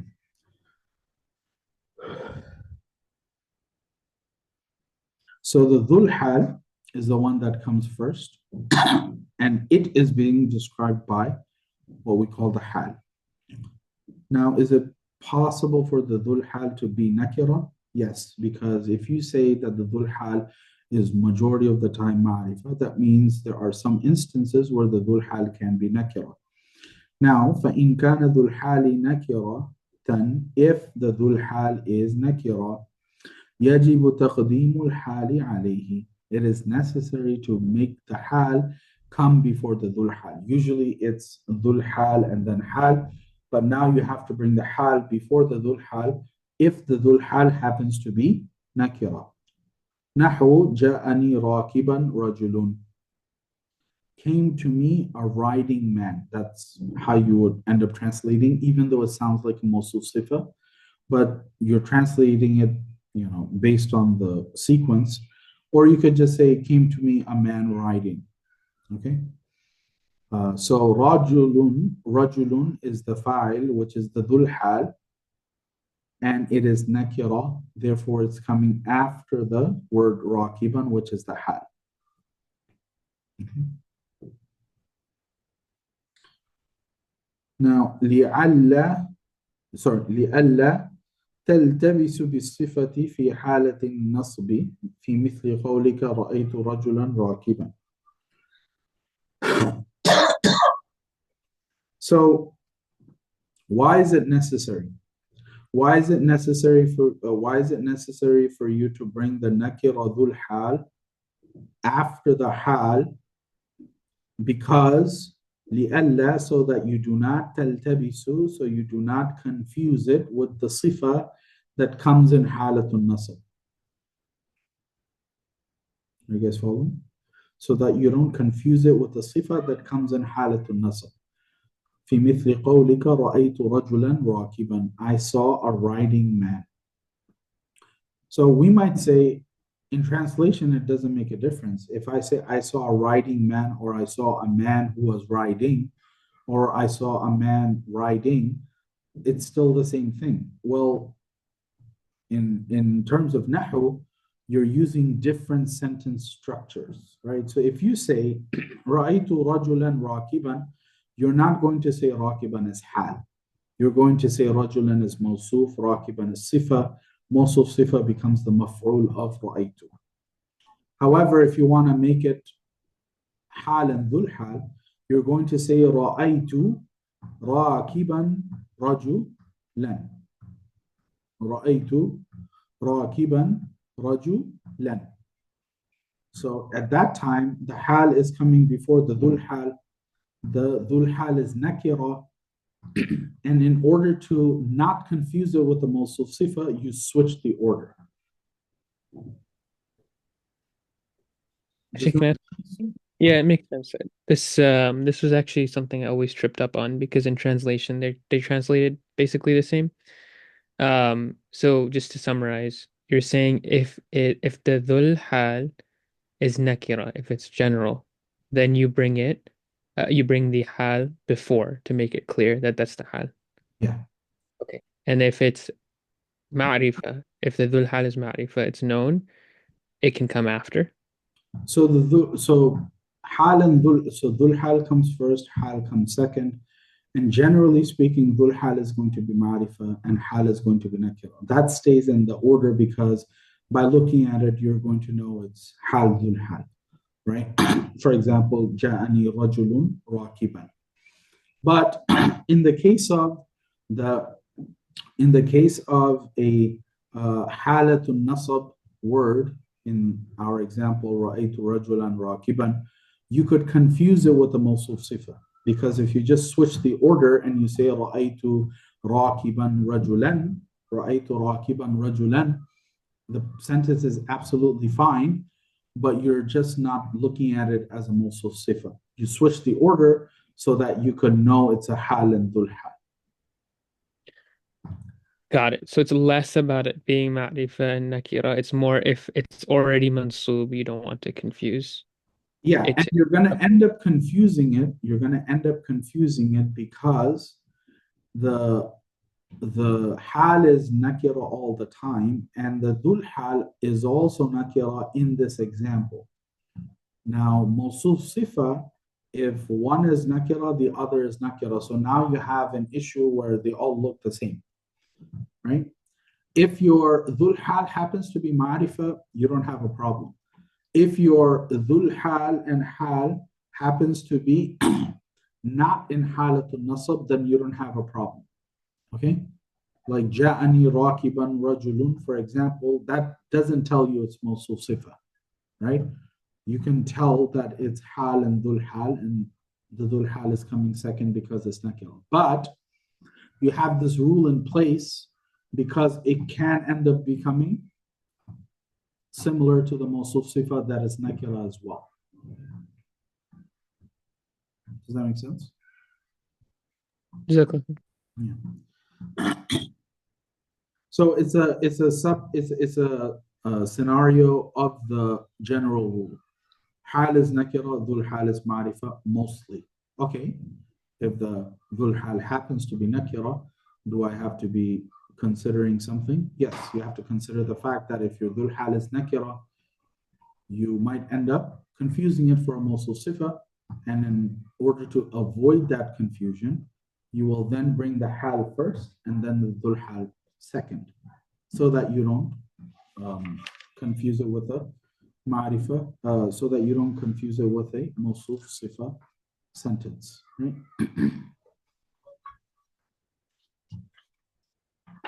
Okay. We'll just do this next page because that is going to conclude hal. I wanted to do tamyiz as well, but that's fine. Inshallah, we'll do that on Monday.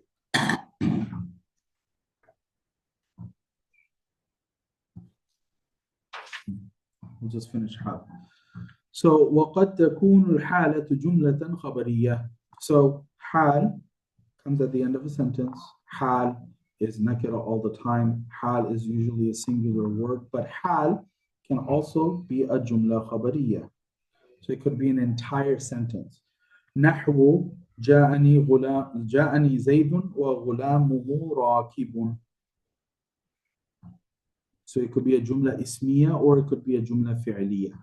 جاءني زيد ويركب غلامه. So how would you translate this entire sentence? Basically, جاءني is fi'l and maf'ul. زيد is ذو الحال. زيد is ذو الحال. و is حرف عطف, right? غلامه is مضاف مضاف إليه, becomes مبتدا. راكب is خبر. مبتدا خبر and حرف عطف combined becomes the hal of Zaydun, right? Then dhul hal and hal become the fa'il, which is Zaydun, ja'ani Zaydun. The entire sentence is a jumla fi'liya. If you say ja'ani Zaydun yarkabu ghulamuhu, same thing. Wa yarkabu ghulamuhu. The first half, ja'ani Zaydun, is fi'l maf'ul. Zaydun is dhul hal. يركب is فعل, غلامه is مضاف مضاف إليه becomes فاعل, فعل فاعل becomes جملة فعلية, becomes the حال. ذو الحال and حال becomes the فاعل, which is زيدون. Now you have a فعل فاعل مفعول and it becomes جملة فعلية. Okay, so your حال can be an entire sentence. It could be either جملة اسمية or جملة فعلية. ومثال ما كان عاملها معنى الفعل نحو هذا زيد قائما معناه أنبه وأشير. So look at footnote 308. The amal done by meaning of verb upon the hal has been discussed earlier. Please refer. So this is talking about ma'na al-fi'l. So if you remember, we talked about how والعامل في الحال, this is on page 122, والعامل في الحال فعل أو معنى فعل. That the amil of a hal can be a fi'l or it could be something that comes with the meaning of a fi'l. And we have all these options, ism, fa'il, maf'ul, tafdil, dharf, and so on. Right? ومثال ما كان عاملها معنى الفعل. And an example of when the amil is a word that comes in the meaning of a fi'l.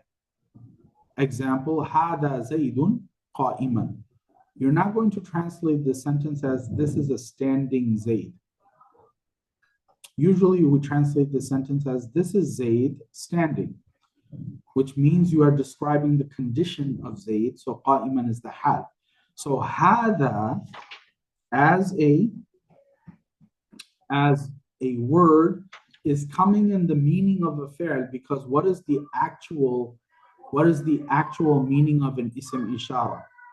Unabbihu, I am alerting you, or I am informing you, or ushiru, I am pointing it out. So when you say hada, you're saying I am pointing to this, and that's the meaning of a fi'l. So hada zaydun qa'iman, grammatically speaking, hada is ism ishara, right? Zaydun is, dhul hal, qa'iman is hal, and then, dhul hal and hal becomes musharun ilay, right? If you say unabbihu or ushiru Zaydun qa'iman, I'm pointing to Zayd who is standing, that's the meaning of hada, right? That it comes in the meaning of a fi'l.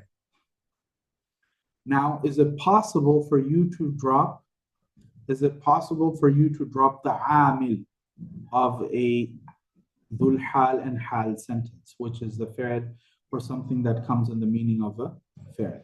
وَقَدْ يُحْذَفُ الْعَامِلُ, you could drop the amil لِقِيَامِ قَرِينَةٍ, for a reason. You can drop the amil for a reason. كَمَا تَقُولُ لِلْمُسَافِرِ, as you would say to a traveler, سَالِمًا غَانِمًا, سَالِمًا غَانِمًا, which basically is تَرْجِعُ سَالِمًا غَانِمًا, may you return, right, in peace and enriched. So when you say saliman ghaniman, you mean tarji'u saliman ghaniman, but you drop the amil. You drop the fi'l that's actually causing the hal word to be mansub. Okay? So it's usually done for greetings. Any questions?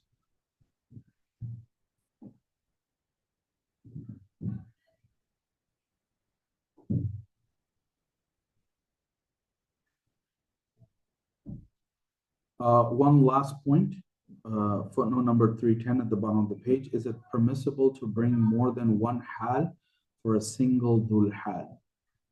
Saliman ghaniman is two hals, right? Tarji'u saliman, tarji'u ghaniman. But you're just saying tarji'u saliman ghaniman. May you return in the condition of in peace and with riches. Is it permissible for you to have more than one hal for a single dhul hal? According to most grammarians, it is permissible for you to have more than one hal. And others disagree. But generally speaking, you could continuously add on. And that's kind of what we do for like greetings and du'as and stuff like that, right? All right. That's where we will stop for today, inshallah. And continue with tamyiz on Monday. Jazakallah. Any questions? نعم كل شيء جزاك الله خير. وإياك جزاك الله. سبحان الله وبحمده سبحانك اللهم وبحمدك أشهد أن لا إله إلا الله أستغفرك وأتوب إليك. السلام عليكم ورحمة الله. عليكم السلام ورحمة الله.